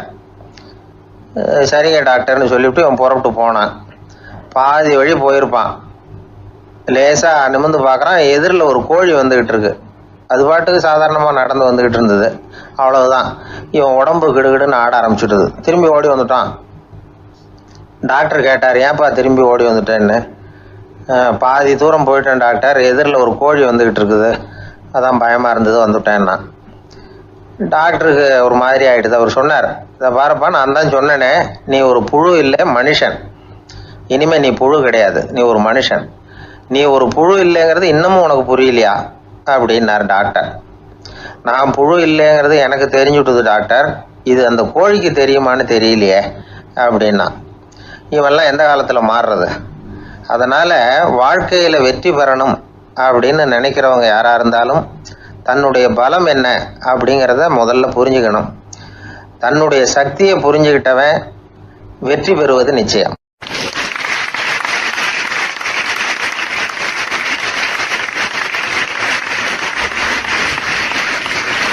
ஒரு ஆள் ராமகிருஷ்ணரை தேடி வந்தான். அவன் கையில் 1000 பொற்காசுகள் வச்சுருந்தான். அதை அவர்கிட்ட கொடுத்து இதை ஏற்றுக்கணும் அப்படின்னு ரொம்ப பணிவாக கேட்டுக்கிட்டான். அவர் பார்த்தார், இது எனக்கு தேவையில்லை, ஆனாலும் உன்னுடைய மனசை புண்படுத்துறதுக்கு நான் விரும்பலை, அதனால் நீ கொடுக்குறத வாங்கிக்கிறேன்னார். வாங்கிக்கிட்டார். அப்புறம் கேட்டார், இதை பாரு, இனிமேல் இதெல்லாம் என்னுடைய இது தானே அப்படின்னார். ஆமாம், அதெல்லாம் நான் உங்களுக்கே கொடுத்துட்டேன். அவன், சரி, இப்போ நீ எனக்காக ஒரு காரியம் பண்ணணும்னார். என்ன செய்யணும்னு சொல்லுங்கன்னா, இந்த நாணயங்களையெல்லாம் எடுத்துக்கிட்டு போய் கங்கை நதியில் எரிஞ்சுட்டு வா அப்படின்னார். இவனுக்கு அதிர்ச்சியாக போச்சு. என்ன பண்ணுறது? இனிமேல் அது முடியாதுன்னு சொல்ல முடியாது. ஏன்னா அந்த நாணயங்களையெல்லாம் அவருக்கே கொடுத்துட்டான். இனிமேல் அதெல்லாம் இவனுடையது இல்லை. பேசாமல் அவ்வளவே அள்ளிக்கிட்டு ஆத்தங்கரைக்கு போனான். போனவன் ரொம்ப நேரம் திரும்பியே வரல. ராமகிருஷ்ணருக்கு சந்தேகம், என்ன ஆச்சு அந்த மனுஷனுக்கு? காசுகளோடு அந்த கங்கையில் குதிச்சுட்டானா? போகும்பொழுதே ஒரு மாதிரியாக தான் போனான், போய் என்னன்னு பார்த்துட்டு வாங்க அப்படின்னார். அங்கே இருந்த ஒருத்தர் ஓடி போய் பார்த்தார். அவர் போய் பார்க்கும்பொழுது அவன் அங்கேயே இருந்தான். அதுக்கப்புறம் அவர் திரும்பி வந்தார். வந்து விவரத்தை சொன்னார்.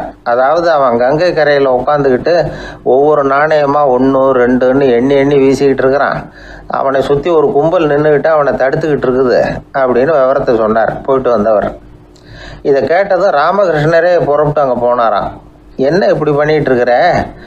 நான் உன்னை அந்த நாணயங்களை கங்கையில் வீசி எறிய சொன்னேன், நீ ஏன் அதை எண்ணிக்கிட்டு இருக்கிற அப்படின்னார். பழக்கம்தான் காரணம். நான் ஒவ்வொரு நாளும் ஒவ்வொன்றா சேமித்து வச்சேன்.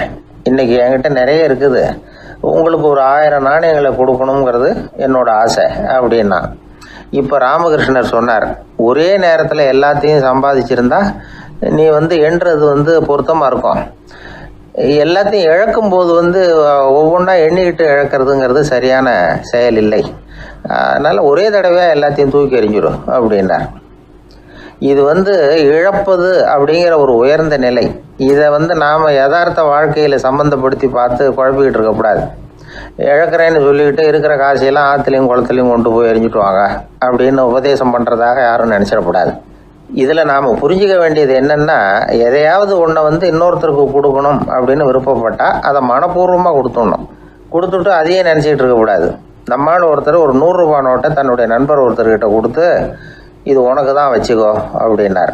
அவர் பார்த்தார், இது இனிமேல் எனக்கு தானே சொந்தம் அப்படின்னார். ஆமான்னார் அவர். அப்படின்னா எனக்காக நீ ஒரு உதவி செய்யணும்னார்.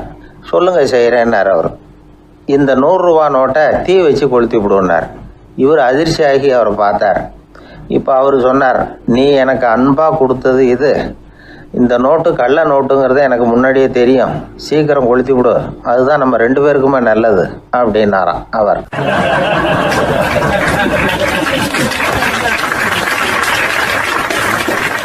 ஒருத்தரை பார்த்து உன்னுடைய நண்பர்கள் யார் அப்படின்னு ஒரு கேள்வி கேட்டு பாருங்க. கொஞ்சம் யோசிச்சு பதில் சொல்லுவாங்க. அவங்ககிட்டயே உன்னுடைய எதிரிகள் யார் அப்படின்னு கேளுங்க, கடகடன்னு ஒப்பிச்சிருவாங்க. நம்ம மனசு இருக்க அது எப்படின்னா, நம்ம நண்பர்களை விட எதிரிகளை அது நல்லா ஞாபகத்தில் வச்சுக்கும். இது ஒரு ஆச்சரியமான உண்மை. உங்களால் நண்பர்களை மறந்துட முடியும், ஆனால் எதிரிகளை மறந்துட முடியாது. இது ஒரு வேடிக்கையான நிலைமை தான். அழகான தருணங்களை நாம் ஏன் மறந்துடுறோம்? இது இயற்கை. ஏன்னா நம்ம மனசு மலர்களை கவனிக்கிறது இல்லை, அதில் இருக்கிற முள்ளை தான் கவனிக்குது. தன்னை காயப்படுத்துகிற எதையும் அது உடனே கண்டுகொள்ளுது. ஒரு தெளிந்த சிந்தனையுடைய மனசு மிக அழகாக உள்ள எல்லாத்தையும் கவனிக்கும். அது நன்றியுடன் உணரக்கூடிய எல்லாத்தையும் பார்த்து குறிச்சிக்கும். இப்படிப்பட்டவங்க வாழ்க்கை இயல்பாகவே நல்லா அமையும்.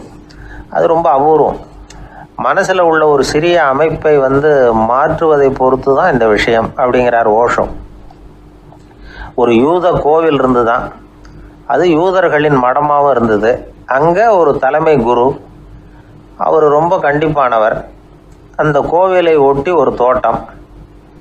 ஒரு நாள் காலையில் அந்த தோட்டத்தில் 2 இளம் யூதர்கள் நடந்து போய்கிட்டு இருக்கிறாங்க. காலையில் 1 மணி நேரம், மாலையில் 1 மணி நேரம் அவங்க அந்த தோட்டத்தில் நடக்கிறதுக்கு அனுமதி உண்டு. மற்ற நேரங்களில் அவங்க மத புத்தகங்களை படிக்கணும், பிற விதிமுறைகளை கடைபிடிக்கணும். அந்த 2 பேருமே தொடர்ந்து புகைப்பிடிக்கிற பழக்கம் உள்ளவங்க. ஆனால் கோவில் மடத்தில் இருக்கிறப்போ அவங்க புகைப்பிடிக்க முடியாது, அது கடுமையான குற்றம். சரி, நாம் தோட்டத்தில் இருக்கிறப்போவாவது புகைப்பிடிக்கலாமா அப்படின்னு ஒரு ஆசை அவங்க 2 பேருக்குமே. இருந்தாலும் பயம். இப்படி கேட்டால் மதகுரு என்ன சொல்லுவாரோ அல்லது என்ன செய்வாரோங்கிற பயம். இப்படி கொஞ்ச நாள் ஆச்சு. ஒரு நாள் அந்த 2 பேரில் ஒருத்தன் ரொம்ப கலங்கி போய் அந்த கோவிலில் இருந்து வெளியில் வந்துக்கிட்டு இருந்தான். வந்தவன் நேராக தோட்டத்து பக்கம் போனான். அங்கே இன்னொருத்தன் ஆனந்தமாக புகை பிடிச்சிக்கிட்டு இருக்கிறான். அதை பார்த்து தான் இவனுக்கு அதிர்ச்சி. அட கடவுளே, என்ன இது, நீ கேட்காமலே ஆரம்பிச்சிட்டியா அப்படின்னா. இல்லை நான் கேட்டுவிட்டு தான் ஆரம்பிச்சிருக்கேன்னா அவன். அப்படியா, என்ன மனுஷன் இவர், நானும் தான் கேட்டேன், என்னை கண்ணாமுன்னான்னு திட்டிவிட்டார். இது என்ன கோவிலா இல்லை நரகமா? உனக்கு புகை பிடிக்கணும்னு ஆசையாக இருந்தால் நரகத்துக்கு போகணும்னு சொல்லிவிட்டார். அது சரி, உன்னை மட்டும் எப்படி அனுமதிச்சார் அப்படின்னு கேட்டான் இவன். அவன் சிரிச்சுக்கிட்டே, நீ எப்படி கேட்ட சொல்லு அப்படின்னா. நாம் இந்த தோட்டத்துக்கு வர அனுமதிக்கப்பட்டிருக்கிறதே ஜபத்துக்காகத்தானே, அதனால் நான் ஜபம் சொல்லும் பொழுது புகை பிடிக்கலாமா அப்படின்னு கேட்டேன். அதுக்கு தான் அவர் சத்தம் போட்டு என்னை அடிக்கவே வந்துட்டார் அப்படின்னா இவன். நீ ஒரு மாதிரியாக கேட்டிருக்க, நான் வேறு மாதிரியாக கேட்டிருக்கிறேன். ஜெபம் சொல்லும்போது புகை பிடிக்கலாமான்னு நீ கேட்டிருக்க. ஐயா, புகை பிடிக்கும் பொழுது ஜெபிக்கலாமா அப்படின்னு நான் கேட்டேன். அதில் தப்பு ஒன்றும் இல்லை அப்படின்னு பதில் சொல்லிட்டார் அப்படின்னா. ஒரு சிறிய மாற்றம்தான் அது மிகப்பெரிய மாறுதலை ஏற்படுத்தி விட்டது. மனசு நல்ல விதமாக சிந்திக்க ஆரம்பிச்சுட்டுதுன்னா மகிழ்ச்சிக்கு பஞ்சம் இல்லை. ஒரு கஞ்சன் ஆற்றுல விழுந்துட்டான், வெள்ளத்தில் தத்தளிச்சுக்கிட்டு இருக்கிறான். கரையில் நின்ன ஒருத்தர், உன் கையை கொண்டா இப்படி பிடிச்சி இழுத்து கரையில் சேர்த்து விட்றேன்னார். எதையும் கொடுத்து பழக்கம் இல்லாத அவன் கையையும் கொடுக்க மாட்டேன்னுட்டான். இவர் பார்த்தார், உன் கையை கொடுன்னு சொல்கிறதுக்கு பதிலாக நான் என் கையை கொடுக்குறேன் பிடிச்சிக்கோ அப்படின்னார். அவன் கப்புன்னு பிடிச்சிக்கிட்டான், இழுத்து கரையில் போட்டார்.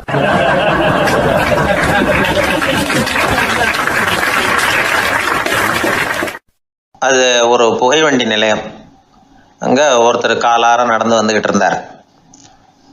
அவர் தன்னுடைய வீட்டில் உட்காந்து ரொம்ப நேரம் எழுதுவார். எழுதுகிற நேரம் போக மற்ற நேரங்களில் தம்முடைய சொந்த வயல்களில் வேலை பார்ப்பார். அது முடிஞ்சதை என்ன பண்ணுவார்னா, பக்கத்தில் இருக்கிற புகைவண்டி நிலையத்துக்கு போவார். அங்கே கொஞ்சம் நேரம் அப்படியே காலார நடந்து வருவார். இது அவருடைய அன்றாட வழக்கம். அன்னைக்கும் அது மாதிரி தான் அவர் நடந்து வந்துக்கிட்டு இருக்கிறார். அந்த சமயத்தில் அங்கே நடைமேடையில் ஒரு அம்மையார் நின்றுட்டு இருக்கிறாங்க. இவரை கண்டதும் கையை தட்டி கூப்பிட்டாங்க, இங்கே கொஞ்சம் வர முடியுமா அப்படின்னாங்க. இவர் போனார். என்னங்கன்னு விசாரித்தார். அந்த அம்மையார் விவரம் சொன்னார். ஐயா, நானும் என்னுடைய வீட்டுக்காரரும் இங்கே வந்தோம். அதுவும் நிற்கிதே, அந்த ரயிலில் ஏறி ஊருக்கு போகணும். என்னுடைய வீட்டுக்காரர் அதுவும் அந்த உணவு விடுதிக்கு போயிருக்கார், இன்னும் வரல. அவர் வர்றதுக்குள்ளே ரயில் புறப்பட்டுரும் போல இருக்கு. நீங்கள் ஓடி போய் அவரை அழைச்சிக்கிட்டு வர முடியுமா அப்படின்னு கேட்டாங்க. சரின்னார் இவர். உடனே அந்த அம்மா தன்னுடைய கணவர் எப்படி இருப்பார் அப்படிங்கிற அடையாளங்களை கொஞ்சம் சொல்லி அனுப்புனாங்க. போய் தேடிட்டு இருக்க வேண்டாமேங்கிறதுக்காக. பார்க்குறதுக்கு இப்படி இருப்பார், இந்த மாதிரி ஆடை அணிஞ்சிருப்பார் அப்படின்னு விவரமாக சொன்னாங்க. அதை இவர் கவனமாக கேட்டுக்கிட்டார். நீங்கள் போய் அழைச்சிட்டு வாங்க, வந்த உடனே உங்களுக்கு உண்டான கூலியையும் கையோடு கொடுத்து விட்றேன் அப்படின்னாங்க அந்த அம்மா. இவர் போனார். அந்த அம்மா சொன்ன அடையாளங்களை வச்சு அவர் வீட்டுக்காரரை கையோடு கூட்டிகிட்டு வந்துட்டார். கொண்டுட்டு வந்து அந்த அம்மா கிட்ட ஒப்படைச்சார். உடனே அவரும் ஏற்கனவே சொன்ன பிரகாரம் அவருக்கான கூலி பணத்தையும் கொடுத்தாங்க. அவரும் எதுவும் மறுப்பு சொல்லாமல் அதை வாங்கிக்கிட்டார். வாங்கிக்கிட்டு திரும்பினார். அந்த சமயத்தில் எதிரில் வந்த ஒருத்தர் அவர் அடையாளம் கண்டுபிடிச்சிக்கிட்டார். அவங்க ரெண்டு பேரும் பேசிக்கிறது இவங்க காதில் விழுந்தது. அப்போ தான் இவங்களுக்கு அது புரிஞ்சுது. இவங்கக்கிட்ட கூலி வாங்கினவர் யாருன்னா அவர் தான் பேரறிஞர் லியோ டால்ஸ்டாய் அப்படிங்கிறது புரிஞ்சுது. அவங்க ரெண்டு பேரும் பேசிக்கிறத வச்சு ரஷ்ய நாட்டின் மிகப்பெரிய ஞானி லியோ டால்ஸ்டாய், சோவியத் நாட்டின் ஈடு இணையற்ற இலக்கிய மேதை. இது தெரிஞ்ச உடனே அந்த அம்மா அவர்கிட்ட ஓடினாங்க. ஐயா, உங்களுக்காக நான் கூலி கொடுத்தேன், நான் பெரிய தவறு பண்ணிவிட்டேன் அப்படின்னு சொல்லி வருத்தப்பட்டாங்க. பரவாயில்ல, ஆனால் நீங்கள் எனக்கு கொடுத்த கூலி பணத்தை நான் திருப்பி கொடுக்க மாட்டேன். ஏன் தெரியுமா, அது நான் உழைச்சி பெற்ற தொகை அப்படின்னார். யாருக்குமே அதிக மகிழ்ச்சியை தரக்கூடிய பணம் எதுன்னு கேட்டால் அது அவங்க உழைப்புக்கு ஊதியமாக கிடைக்கிற பணம் தான். நம்ம ஆட்கள் சில பேருக்கு உழைக்காமல் கிடைக்கிற தீய வழியில் வருகிற பணம் கூட மகிழ்ச்சியை கொடுக்கும். ஒரு பெரிய தொழிற்சாலை, அதோட முதலாளி கடுமையான ஒரு கட்டுப்பாடு விதிச்சிருந்தார்.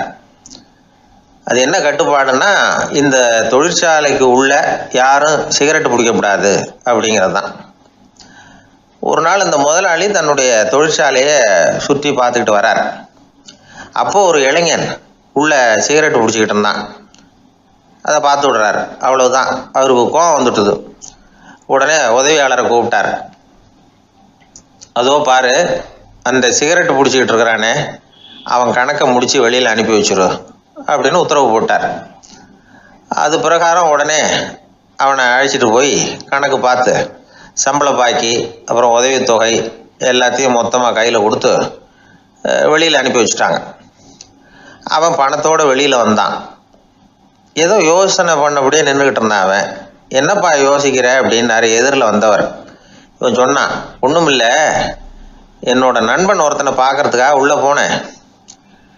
பேர் என்னன்னு கேட்டுவிட்டு ஒரு 50,000 ரூபா பணத்தையும் கொடுத்து வெளியில் அனுப்பி வச்சுட்டாங்க.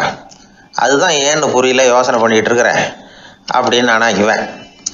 அதனால் நாம் உழைச்சி சம்பாதிக்கிற பணம் தான் உயர்வு, சும்மா வர்ற பணம்லாம் மகிழ்ச்சியை தராது அப்படிங்கிறத புரிஞ்சுக்கணும். அப்பேற்பட்ட ஞானி ரஷ்ய மேதை அவர் பாருங்க, அந்த பணத்தை வாங்கின பணத்தை திருப்பி கொடுக்க மாட்டேன்னு விட்டார். ஏன்னா அது உழைத்து பெற்ற தொகை, அதை நான் கொடுக்க மாட்டேன்னார். அதனால் நமக்கு செல்வம் சேர்க்கறது பெருசு இல்லை, அந்த சேருகிற செல்வம் நமக்கு மகிழ்ச்சியை கொடுக்கணும். அதுக்கு என்ன வழின்னா, நாம் உழைத்து சம்பாதிக்கணும் அப்படிங்கிறத அதிலிருந்து புரிஞ்சிக்க வேண்டியது ரொம்ப அவசியம். அதனால் உழைப்போம் உயர்வோம், இதுதான் வெற்றியின் ரகசியம்.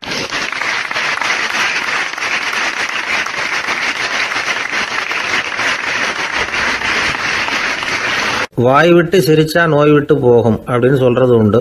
அது என்ன வெறும் அலங்காரத்துக்காக சொன்ன வார்த்தையா, இல்லை அர்த்தத்தோடு சொன்ன வார்த்தையா அப்படின்னு யோசிச்சா அதில் நிஜமாவே அர்த்தம் இருக்குதுன்னு தான் தெரியுது. ஆதாரபூர்வமாக அதுக்கு சில நிரூபணங்களும் இருக்குது. நார்மன் கசின்ஸ் அப்படின்னு ஒருத்தர் இருந்தார். அவர் ஒரு அமெரிக்க பத்திரிகை ஆசிரியர். அவருக்கு ஏதோ ஒரு விதமான அழற்சி நோய், இன்ஃப்ளமேஷன் டிசீஸ். அது டாக்டர்கள்லாம் அதுக்கு என்ன விதமான வைத்தியமும் கிடையாது அப்படின்னு சொல்லி பல இதெல்லாம் பார்த்துட்டு கடைசியாக சொல்லிவிட்டாங்க அதுக்கு வைத்தியமே இல்லைன்ட்டாங்க. டாக்டர்கள் தான் சொல்லிவிட்டாங்களே, அதனால் இது இப்படியே இருந்துட்டு போகட்டும் அப்படின்னு விட்டுற வேண்டியது தானே. ஆனால் அவர் அப்படி நினைக்கல. உடனே அவர் என்ன பண்ணார்னா, ஆஸ்பத்திரி ரூமை காலி பண்ணார். ஹோட்டலில் போய் ஒரு ரூம் எடுத்துக்கிட்டார். அங்கே போனார். தினமும் அவருக்கு பிடிச்ச தமாஷான படங்களை எல்லாம் டிவியில் போட்டு பார்த்துக்கிட்டு இருந்தார். சிரிப்பு வரக்கூடிய புத்தகங்களை எல்லாம் படித்தார். கொஞ்ச நாள் ஆச்சு, அவருக்கு இருந்த தொந்தரவு குணமாக ஆரம்பிச்சிட்டுது. இதை கேள்விப்பட்ட உடனே பழைய டாக்டர்கள்லாம் ஓடி வந்தாங்க. ஓடி வந்து பார்க்குறாங்க, அவர் உடம்பை சோதனை பண்ணி பார்க்குறாங்க. பார்த்தா அவர் உடம்பு குணமாகறதுக்கு உதவியாக இருந்தது சிரிப்பு தான் அப்படிங்கிறத விஞ்ஞானபூர்வமாக அவங்க ஒத்துக்கிட்டாங்களாம். இருந்தாலும் சிரிப்பு வந்து எந்த முறையில் எந்த விதத்தில் உதவி பண்ணுது அப்படிங்கிறத இன்னமும் சரியாக புரிஞ்சிக்க முடியல. ஆனாலும் ஒரு சில விஷயங்கள் மட்டும் புரியுது. அது என்னன்னா, சிரிப்பு வந்து சுவாசத்தை மேம்படுத்துது, ரத்த அழுத்தத்தை குறைக்குது, உடம்பு குணமாகறதுக்கே உரிய சில ஹார்மோன்கள் அதிகமாக உருவாக்கி வர்றதுக்கு வழி செய்யுது. இந்த அளவுக்கு தான் சிரிப்போட செயல்பாட்டை நாம் புரிஞ்சிக்க முடியுது. இருந்தாலும் இதை பற்றி கண்டுபிடிக்க வேண்டியது இன்னமும் ஏராளமாக இருக்குது. அதெல்லாம் விவரமாக கண்டுபிடிக்கிற வரைக்கும் நாம் காத்துக்கிட்டு இருக்க வேண்டியதில்லை. இப்போவே தாராளமாக சிரிக்கலாம். அதில் என்னத்துக்கு சிக்கணும், காசா பணமா? சிரிப்புன்னா ஹாஹான்னு சத்தம் போட்டு சிரிச்சாதான் உடம்புக்கு நல்லதுன்னு இல்லை. லேசான புன்னகை கூட உடம்புக்கு நல்லது செய்யுமா.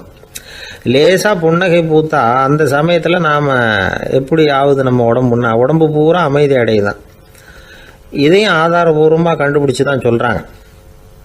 எப்போவாவது மனசு சங்கடமாக இருக்கிறப்போ கொஞ்சம் முயற்சி பண்ணி முகத்தில் புன்னகையை கொண்டுகிட்டு வந்து பாருங்கள். அதோட சுகம் வந்து உங்களுக்கு அனுபவித்து பார்த்தா தான் தெரியும். கண்ணும் உதடும் மலரும் பொழுது இருக்கிற ஆனந்தமே ஆனந்தம் அப்படிங்கிறாங்க அனுபவித்து பார்த்தவங்க. வாழ்க்கையில் நாம் தமாஷா இருக்கணும்னா அதுக்கு சில வழிகளையும் அவங்க சொல்லி வச்சுருக்கிறாங்க. முதல்ல நீங்கள் உற்சாகமாக இருக்கிறவங்க கூடவே அதிகமாக பழகணும், அவங்க கூடவே அதிக நேரம் இருக்கிறது மாதிரி பார்த்துக்கணும். அழுது வடிகிறவங்ககிட்டயே இருக்கக்கூடாது, அவங்கள அவாய்டு பண்ணுங்க, அவங்கள விட்டு விலகி வந்துடுங்க. உங்கள் முன்னாடி இருக்கிறவர் எப்பவும் மூஞ்சியை தொங்க போட்டுக்கிட்டே இருக்கிறவராக இருந்தால் கொஞ்ச நாளில் உங்கள் முகமும் அப்படியே ஆகிடுமா, ஜாக்கிரதையாக இருக்கணுமா. ரெண்டாவது, எடுத்ததுக்கெல்லாம் சீரியஸ் ஆகிடக்கூடாது, எதையும் நிதானமாக வந்து யோசிக்கணும். அடுத்தவங்க நம்மளை மதிக்கணுங்கிறதுக்காக நாம் பகட்டாக நடந்துக்கிறதுக்கு ஆசைப்படக்கூடாது. உங்களுக்கு பிடிச்ச தமாஷான வீடியோ படங்கள், புத்தகங்கள் இதையெல்லாம் லிஸ்ட்டு போட்டுக்கிட்டு முடிஞ்ச அளவுக்கு வாங்கி சேர்த்து வீட்டுக்குள்ளேயே ஒரு லைப்ரரி உண்டாக்கிக்கலாம்.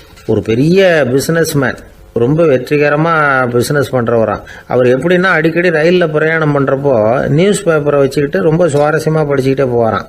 நியூஸ் பேப்பரில் அப்படி என்ன சுவாரஸ்யமான விஷயம் அப்படின்னு எட்டி பார்த்தா அதுக்குள்ளே ஒரு காமிக் புஸ்தகத்தை வச்சுக்கிட்டு படிச்சுக்கிட்டு இருப்பாராம். என்னங்க அப்படின்னு கேட்டால், என் மனசு லேசாக இருக்கிறதுக்கு இது ரொம்ப உதவியாக இருக்குது அப்படின்பாரான். அது ஒரு பக்கம் இருக்கட்டும். சிரிப்புன்னா எல்லா விதமான தமாஷும் உடம்புக்கு நல்லதுன்னு நினச்சிடக்கூடாதான். ஜேம்ஸ் கரோல் அப்படிங்கிற அமெரிக்க உளவியல் நிபுணர் என்ன சொல்கிறார் தெரியுமா? அடுத்தவங்களை குறை சொல்கிறது, கேலி பண்ணுறது, நையாண்டி பண்ணுறது, இது மாதிரியான நகைச்சுவையெல்லாம் நல்லது செய்கிறது இல்லைங்கிறார் அவர். அடுத்தவங்களை தொந்தரவு பண்ணாத ஜோக்குகள் தான் எப்பவும் நல்லது. யாராவது ஜோக்கு சொன்னால் தாராளமாக சிரிக்கணும். ஒருத்தர் வந்தார், இன்னொருத்தரை கூட அழைச்சிக்கிட்டு வந்து என்கிட்ட காட்டினார். அவர் தன்னுடைய முகத்தை ரொம்ப சீரியஸாக வச்சுக்கிட்டு இருந்தார். என்னங்க விஷயம் அப்படின்னு விசாரித்தோம். வந்தவர் எங்களை பார்த்து சொன்னார், சார் இவர் கூட ஒரு பெரிய ப்ராப்ளம்னார். என்னன்னு, ஏதாவது ஒரு ஜோக்கு சொன்னால் உடனே சத்தம் போட்டு சிரிக்க ஆரம்பிச்சுடுறாரு சார் அப்படின்னார். ஜோக்கை கேட்டுவிட்டு சிரிக்க ஆரம்பித்தா அது ப்ராப்ளம் இல்லையே அப்படின்னு சொன்னோம். சிரிக்க ஆரம்பிக்கிறது ப்ராப்ளம் இல்லை சார், ஆனால் அப்படி ஆரம்பிக்கிற சிரிப்பு அதுக்கப்புறம் நிறுத்தவே மாட்டேங்கிறார். நாள் கணக்கில் அது பாட்டுக்கு போயிட்டுருக்கு, அதுதான் ப்ராப்ளம் அப்படின்னார் அவர்.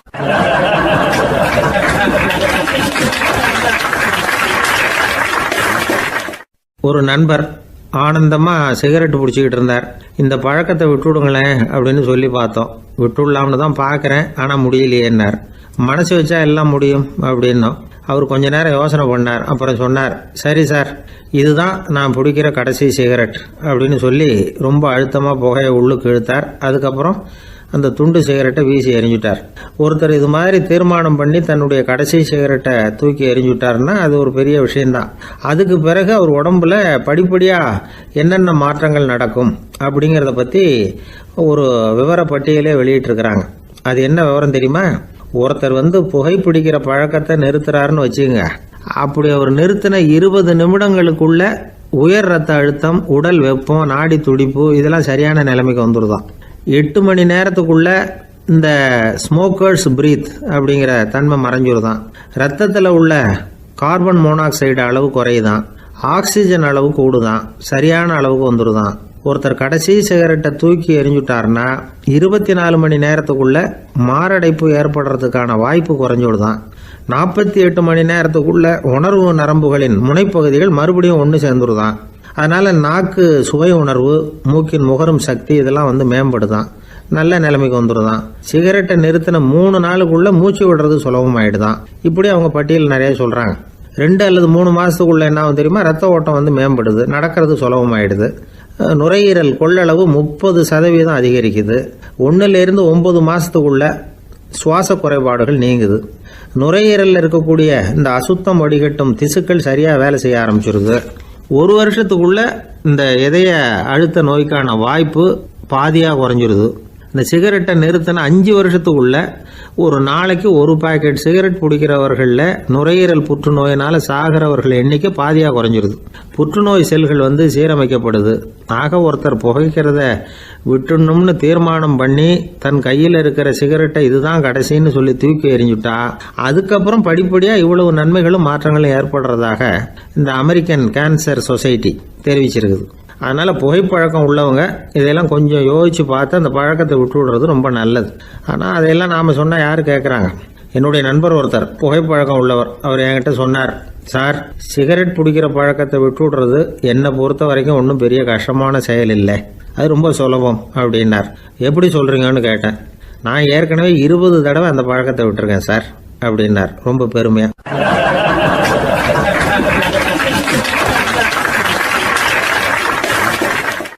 இதில் ஒரு பெரிய நீதிபதி இருந்தார். சென்னையில் உண்மையாக நடந்தது. சென்னையில் ரொம்ப காலத்துக்கு முன்னாடி காந்தி இருந்த காலத்தில் சென்னையில் ஒரு நீதிபதி, அவர் ஒரு நாள் நீதி கோர்ட்லாம் விட்டு ரொம்ப கஷ்டப்பட்டு ராத்திரி சும்மா போய் உடனே வீட்டுக்கு வரல. கோர்ட்டினுடைய நடவடிக்கை முடிஞ்சு வீட்டுக்கு வராமல் போய் எங்கெங்கேயோ போய் சுற்றிவிட்டு அந்த நண்பர்களோடு அப்படி உல்லாசமாக அப்படி கொண்டாடிவிட்டு நடுராத்திரிக்கு வந்திருக்கிறாரு வீட்டுக்கு 1 மணிக்கு. அப்போ அந்த வயசான அம்மா வாசல்லையே காத்துக்கிட்டு இருக்கு. உள்ளே போச்சு நீதிபதி, இன்னும் சேரலேன்னு வாசல்லே நின்றுட்டு இருந்துதான். அப்போ அது வந்த உடனே பலார்னு அரைஞ்சு விட்டாங்களாம் அந்த அம்மா. ஏன்டா அவ்வளோ தூரம் எங்கே போனேன்? என்னதான் நீதிபதியாக இருந்தாலும் அவங்களுக்கு உள்ள தானே. பலார்னு அரைஞ்சு விட்டாங்க. உடனே அவர் கலங்கி போய் அழுதாராம். மறுநாள் கேட்டிருக்காங்க அந்த பக்கத்தில் இருந்தவங்க, ஏன் நீ பெரிய நீதிபதி, பெரிய பதவியில் இருக்க, அதனால் உன்னை உங்கள் அம்மா அடிச்சிட்டாங்கன்னு அழுதியா அப்படின்னு கேட்டாங்களாம். அப்போ அவர் சொன்னாராம் நீதிபதி, இல்லை, நான் இது மாதிரி எங்கள் அம்மா கிட்ட அடிக்கடி அடி வாங்குவேன். எப்போதும் அவங்க அடிக்கிற அடி பலமாக விழும். இப்போ அவங்க அடித்தது எனக்கு வலிக்கவே இல்லை. அந்த அளவுக்கு அவங்களுக்கு வயசாகிட்டுதே, பலம் குறைஞ்சிட்டுதேன்னு நினச்சி அழுதேன் அப்படின்னுக்காரான். அதுதான் புள்ள அம்மா பேரில் உள்ள பாசங்கிறது. இதே போல் நான் சொன்னது மாதிரி முன்னாடி ஒரு இறைநேச செல்வர் ஒருத்தர் இருந்தார். ஒரு அம்மா எனக்கு அப்பா தண்ணி கொடுப்பா அப்படின்றது படுக்கையில் இருந்த அம்மா. இவர் ஏதோ படிச்சுக்கிட்டு இருந்தவர், ஒரு சின்ன இளைஞர். உடனே ஓடி போய் ஒரு குவளையில் தண்ணி எடுத்துகிட்டு போய் அம்மாவுக்கு முன்னாடி நிற்கிறார். முன்ன அந்த அம்மா அதுக்குள்ளே தூங்கி போச்சு. இவர் அந்த தண்ணியை வச்சுக்கிட்டு அவர் பாட்டு நிற்கிறார். விடிஞ்சு போச்சு. விடிகிற சமயத்தில் அந்த அம்மா முடிச்சு பார்க்குது, பையன் தண்ணியோட கையில் வச்சுட்டு நிற்கிறார். ஏம்மா, என்னப்பா நீ ராத்திரி பூரா தண்ணியோடு நின்றுட்டு இருக்கிறியா எனக்கா அப்படின்னு. அப்பா அவர் சொன்னாராம், ஆமாம்மா, ராத்திரி தண்ணி தாகமாக இருக்குன்னு கேட்டீங்க, உடனே தண்ணி கொண்டு வந்துட்டேன். ஓடி வந்து பார்க்கும்பொழுது நீங்கள் தூங்கிக்கிட்டு இருந்தீங்க. தூங்கிட்டு இருக்கும்பொழுது உங்களை எழுப்ப வேண்டாம், தூக்கத்தை கெடுக்க வேண்டாம்னு நான் நினச்சேன், அதனால் எழுப்பலை. தூக்கம் முழிக்கிற சமயத்தில் உடனே தாகமாக இருக்கும், தண்ணி குடிக்கணும்னு ஆசைப்படுவீங்க, அதனால் தண்ணியை பக்கத்துலேயே வச்சுட்டு நிற்கிறேன் அப்படின்னு அந்த இளைஞர் சொன்னாராம். அப்படியே கட்டி பிடிச்சிட்டு நீ பிற்காலத்தில் பெரிய அறிஞராக வருவேன்னு சொல்லி அந்த அம்மா வரணும்னு சொல்லி இறைவனை வேண்டாங்களாம். அவர் தான் இஸ்லாமிய மார்க்கத்தில், தீன் மார்க்கத்தில் பெரிய ஆளானது. அதாவது ஷர்புதீன் யாஹ்யான்னு ஒருத்தர், அவர் பெரிய இஸ்லாமிய பேரறிஞராக வந்தார். இப்படி அம்மா பேரில் பாசமாக உள்ளவங்கள்லாம் இருந்தாங்க நிறையா. அப்படி அந்த குடும்பத்தில் வந்து அந்த பாசம் நேசம் எவ்வளவு இருக்கோ அவ்வளவுக்கு அவர்கள் உயர்வார்கள்ங்கிறது தான் நம்முடைய பெரிய இதெல்லாம் பெரியவங்கள்லாம் சொல்லியிருக்கிறது அதுதான். அதனால தான் அந்த கணவனுடைய பங்கு என்ன, மனைவியினுடைய பங்கு என்ன, பிள்ளைகளுடைய பங்கு என்னங்கிறத பற்றி ரொம்ப விவரமாக சொல்கிறதுக்காக தான் அதை பற்றி நாம் சிந்திக்க வேண்டிய நேரம் இதுங்கிறதுனால தான். கணவனுக்கு வந்து இது வந்துடக்கூடாது, அதாவது கோபம் வரக்கூடாது, நிதானம் வேணும் அப்படின்லாம் சொல்லுவாங்க. நிதானம், கணவன் வந்து கோபப்படக்கூடாதுமா. அதுக்கு நாங்கள் மனுஷனுக்கு சினம் தவிர்த்தல்னு பயிற்சியெல்லாம் கொடுக்குறாங்க. இப்போது மனுஷன் கோபப்படாமல் இருக்கணும், போகணும் வரணும்னு அதுக்கு சொல்லுவோம் நாங்கள். சும்மா கதை ரூபமாக சொல்கிறது. அங்கே வேதாத்திரி மகரிஷின்னு இருக்கார், அவர் இதில் வந்து சினம் தவிர்த்தல்னு பயிற்சியை கொடுப்பாங்க. குடும்ப தலைவர்கள் பெரியவங்கள்லாம் வந்து அந்த பயிற்சியை எடுத்துக்கணும். என்ன கூப்பிட்டாங்க ஒரு தரம், சினம் தவிர்த்தல்னு ஒரு பயிற்சி கொடுக்குறோம், அதில் நீ வந்து பேசுன்னாங்க. நான் சொன்னேன், நான் பயிற்சிக்கு வேணா வரேன், என்னை பேச வேண்டாம் சார், நான் வந்து பயிற்சி கற்றுக்கிறேன்னு. இல்லை நீ அதெல்லாம் பயிற்சி நாங்கள் கொடுக்குறோம், நீ உனக்கு என்ன தெரியுமோ சொல்லு, மனுஷன் கோவப்படாமல் இருக்கணும், அதுக்கு ஏதாவது வழி சொல்லிட்டு போ அப்படின்னு கூப்பிட்டாங்க. சரின்ட்டு போனேன். போய் அங்கே போய் நான் சொன்னேன், இது மாதிரி எனக்கு தெரிஞ்சது ஒரு கதை மாதிரி சொன்னேன். மீனம்பாக்கம் ஏர்போர்ட், அங்கே ஜப்பானுக்கு போக வேண்டிய ஒரு பிரயாணி லக்கேஜோடு நிற்கிறார் நிறையா. இதை வாங்கி பிளேனில் ஏற்றக்கூடிய ஒரு தொழிலாளி அவர்கிட்ட ஒரு சண்டை போடுறார், அடிக்க போகிறார், திட்டுறாரு, கண்டாமலான்னு திட்டுறார். அவர் இதை ஒருத்தர் பார்த்துக்கிட்டே இருக்கார். அந்த சினம் தவிர்த்தல் பயிற்சி கொடுக்குற பேராசிரியர் ஒருத்தர் பார்த்துக்கிட்டே இருக்கார். இது எப்படி இவன் இந்த ஆள் அவ்வளவு கோபமாக அடிக்க போகிறான், திட்டுறான் அந்த பெரிய மனுஷன், இவர் பதிலுக்கு அவர் திட்டவே இல்லையே. அந்த தொழிலாளி சிரிச்சுக்கிட்டே சரி சார் அப்படின்னுட்டே இருக்கான். இவர் லக்கேஜை வாங்கி பிளேனில் ஏற்றுற தொழிலாளி இப்போ கண்ணாவுடனே அடிக்க போகிறான், திட்டுறான், முகம் செவந்து போச்சு. இவருக்கு என்ன ஆச்சரியம்னா, இந்த ஆள் இவ்வளவு கோவப்படுறான், அதை வாங்கி அந்த தொழிலாளி கொஞ்சம் கூட முகத்தில் கோபமே படலையே, சிரிச்ச முகத்தோடு இருக்கானே, இவன் வந்து நமக்கு பயிற்சி வகுப்பு எடுக்கலாம் போல இருக்கே அப்படின்னு இவர் நினச்சிட்டார். ரொம்ப நேரம் அவர் கத்திக்கிட்டு இருந்தார். சரி சார்ன்ட்டு அதை வாங்கிட்டு அவர் போயிட்டார். போனதுக்கப்புறம் அவர் இந்த ஆள் அப்புறம் பிளேன் வந்தது, ஏறி அவர் போயிட்டார், ஜப்பானுக்கு போயிட்டார். அதுக்கப்புறம் இந்த சினம் தவிர்த்தல் பேராசிரியர் ஓடி போய் அந்த தொழிலாளியை பிடிச்சி கொண்டு வந்தார். இந்த பாருப்பா, நான் வந்து காலையிலேருந்து பார்த்துக்கிட்டு இருக்கேன், அந்த ஆள் உன்னை அடிக்க வந்தான், திட்ட வந்தான், இவ்வளவு கோவப்படுறான், உனக்கு பதிலுக்கு நீ கோவமே படலையே, உனக்கு கோவமே வராதா, அது எப்படி நீ சினம் தவிர்க்கிறது, எப்படி உனக்கு கோவமே வரலையா அப்படின்னு கேட்டிருக்காரு. அப்போ அந்த தொழிலாளி சொன்னாராம், அப்படி இல்லை சார், மனுஷன்னு பிறந்தா கோவம் படாமல் இருக்க முடியாது, எல்லாருக்கும் கோவம் வரும், அது அவங்கவுங்க வழியில் டீல் பண்ணுவாங்க, நான் அதை என் வழியில் டீல் பண்ணேன், அவ்வளோதான். அப்போ அவர் திட்டும் பொழுது உனக்கு கோபம் வந்ததுதானே? வந்தது சார். அப்போ அது எப்படி டீல் பண்ணேன்னு கேட்டிருக்காரு. அப்போ இவன் சொன்னான், நான் ஒன்றும் இல்லை சார், அந்த பிரயாணி வந்து இப்போ ஜப்பானுக்கு போயிட்டுருக்கார், அவர் லக்கேஜெலாம் அமெரிக்கா போயிட்டுருக்கு.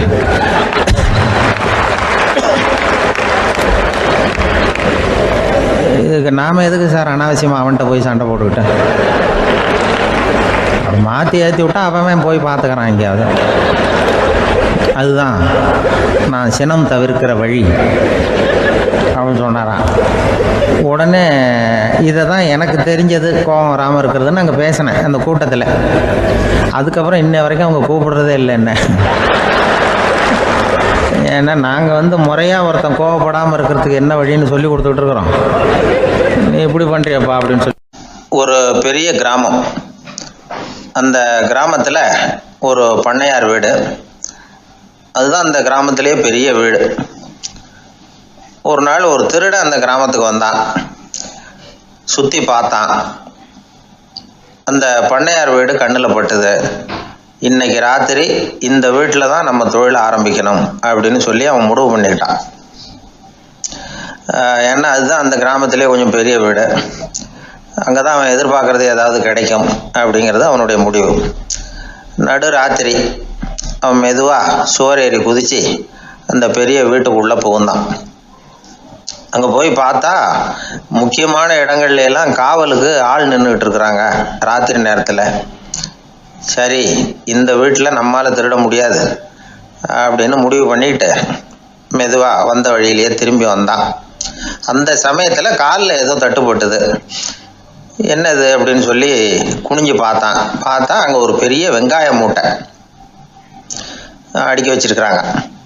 சரி, வந்ததுக்கு வெறுங்கையோடு திரும்ப வேண்டாமே அப்படின்னு சொல்லி கையில் இருந்த ஒரு பெரிய பை நிறைய அதை அள்ளி போட்டுக்கிட்டான். வெங்காயத்தை போட்டுக்கிட்டு புறப்படுற சமயத்தில் கப்புன்னு கழுத்தில் ஒரு கை வந்து விழுந்தது. ஆள் மாட்டிக்கிட்டான். அதாவது காவலாளிகள் அவனை பிடிச்சி வச்சுக்கிட்டாங்க. மறுநாள் காலையில் அந்த திருடனை பண்ணையார் முன்னாடி கொண்டுட்டு போய் நிறுத்தினாங்க. ஐயா, இந்த ஆள் ராத்திரி நம்ம வீட்டில் திருடுறதுக்காக வந்தான், வெங்காயத்தை அள்ளிட்டு புறப்படுறப்போ மாட்டிக்கிட்டான் அப்படின்னாங்க. அவர் பார்த்தார். என்னப்பா இவங்க சொல்கிறது உண்மைதானான்னு கேட்டார். ஆமான்னு ஒத்துக்கிட்டான் அந்த ஆள். பண்ணையார் அதுக்கப்புறம் கொஞ்சம் யோசனை பண்ணார். அப்புறமா தீர்ப்பு வழங்கினார். இதை பாருப்பா, நீ இங்கே திருட வந்தது குற்றம். அதுக்காக நீ 100 ரூபாய் அபராதம் செலுத்தணும், அல்லது 100 கசையடிகள் வாங்கணும். அதுவும் இல்லைன்னா நீயே திருடுன அவ்வளவு வெங்காயத்தையும் பச்சையா என் கண் முன்னாடியே சாப்பிட்டுணும். இதில் எந்த தண்டனையை ஏற்றுக்கிறது அப்படிங்கிறத பற்றி நீயே யோசனை பண்ணி முடிவு எடுத்துக்கலாம் அப்படின்னு சொல்லிவிட்டார். அதாவது இவனே முடிவு பண்ணிக்க வேண்டியது. 100 ரூபா பணம் கட்டுறியா, இல்லது சாட்டை அடி வாங்குறியா, அல்லது வெங்காயத்தை சாப்பிட்றியா, இதுதான் அவர் கொடுத்தது. நீயே முடிவு பண்ணி சொல்லுன்னு விட்டார். திருடன் கொஞ்சம் நேரம் யோசனை பண்ணி பார்த்தான். அவனுக்கு இருக்கிறதுலே ரொம்ப சுலபமாக தெரிஞ்சது இந்த வெங்காயத்தையே சாப்பிட்டுட்றேன்ட்டான். ஐயா, நான் இந்த வெங்காயத்தையே சாப்பிட்டுட்றேன், அதுதான் எனக்கு கொஞ்சம் சுலபமாக தெரியுதுன்னா சரின்னு விட்டார் பண்ணையார். அப்படியே எல்லாத்தையும் கொண்டு கொட்டினாங்க. ஒவ்வொன்றா எடுத்து சாப்பிட ஆரம்பித்தான். கொஞ்ச நேரம் சுவாரஸ்யமாக சாப்பிட்டான். அதுக்கப்புறம் வாய் எரிய ஆரம்பிச்சுட்டுது. கண்ணு 2 செவந்து போச்சு. கண்ணில் இருந்து தார தாரையாக கண்ணீர் வழிய ஆரம்பிச்சுட்டுது. ஒரே எரிச்சல். அவனால் தாக்கு பிடிக்க முடியல. வெங்காயம் பாதி கூட தீரல. பார்த்தான், சரி இது நமக்கு சரிப்பட்டு வராது அப்படின்னு முடிவு பண்ணிட்டான். ஐயா, என்னை மன்னிச்சுக்கோங்க, இது என்னால் முடியாது போல இருக்கு, பேசாமல் எனக்கு 100 சாட்டை அடியை கொடுத்துருங்க அப்படின்னா. அவரும் சரின்னார். சாட்டை அடி விழ ஆரம்பிச்சது. அதுவும் ஆரம்பத்தில் ஒரு மாதிரியாக இருந்தது. ஒரு 60 அடிகள் விழுற வரைக்கும் தாங்கினான். அதுக்கு மேலே அவனால் முடியல, தாக்கு பிடிக்க முடியல. ஐயா, என்னை மன்னிச்சுக்கோங்க அப்படின்னு மறுபடியும் பண்ணையார் காலில் விழுந்தான். ஐயா, இதுவும் எனக்கு சரிப்பட்டு வராது போல இருக்கு, பேசாமல் 100 ரூபா அபராதமே கட்டிவிடுறேன் அப்படின்னா. அதே மாதிரி பணத்தை எடுத்து கொடுத்துட்டு அவன் பாட்டுக்கு போனான். இப்படி ஒரு கதை உண்டு. இந்த கதையை உலக புகழ்பெற்ற மனோதத்துவ மேதை எம் ஸ்காட் பெக் ஒரு உதாரணமாக எடுத்து சொல்கிறார். எதுக்காக அவர் எடுத்து சொல்கிறாருன்னா, இந்த முடிவெடுக்கும் திறன் அப்படிங்கிறத விளக்கறதுக்காக. வாழ்க்கையில் முடிவெடுக்கிற திறன் நம்ம ஒவ்வொருத்தருக்கும் ரொம்ப அவசியம். எந்த சந்தர்ப்பத்தில் எப்படி முடிவெடுக்கிறோம் அப்படிங்கிறத வச்சு தான் நம்ம வாழ்க்கை அமையும். எவ்வளவு தான் பணம் இருந்தாலும் சரி, எவ்வளவு தான் படிச்சிருந்தாலும் சரி, இந்த முடிவெடுக்கிற திறன் சரியா இல்லைன்னா வாழ்க்கையில் பல சறுக்கல்களை சந்திக்க வேண்டியிருக்கும். நாம் முடிவுகள் எடுத்தால் அந்த முடிவுகளால் ஏற்படக்கூடிய விளைவுகளுக்கு நாம் பொறுப்பு ஏற்க வேண்டி இருக்குமே அப்படிங்கிற பயத்தினால முடிவெடுக்கிற அதிகாரத்தை பல சமயங்களில் நாம் மற்றவங்களுக்கு தாரவாத்து கொடுத்துட்றோம். நாமே முடிவெடுக்கக்கூடிய திறமையை வளர்த்துக்கிறது தான் ரொம்ப முக்கியம். ஒருத்தர் சொன்னார், சார், சின்ன சின்ன பிரச்சனைகள்ல எல்லாம் எங்கள் வீட்டில் என் மனைவி முடிவு எடுக்க விட்டுருவேன், பெரிய பிரச்சனைகள்ல எல்லாம் நான் தான் முடிவெடுப்பேன் அப்படின்னார். பரவாயில்லையே அப்படின்னு சொல்லி சின்ன சின்ன பிரச்சனைகள்னா எதுங்க அப்படின்னு கேட்டேன். ஒன்றும் இல்லை, இந்த வீட்டு வருமானத்தை பெருக்கிறது எப்படி, வீட்டு செலவை சரி கட்டுறது எப்படி, வீட்டு செலவுக்கு வாங்கியிருக்கிற கடனை அடைக்கிறது எப்படி, இதெல்லாம் சின்ன சின்ன பிரச்சனைகள். என் மனைவி கிட்ட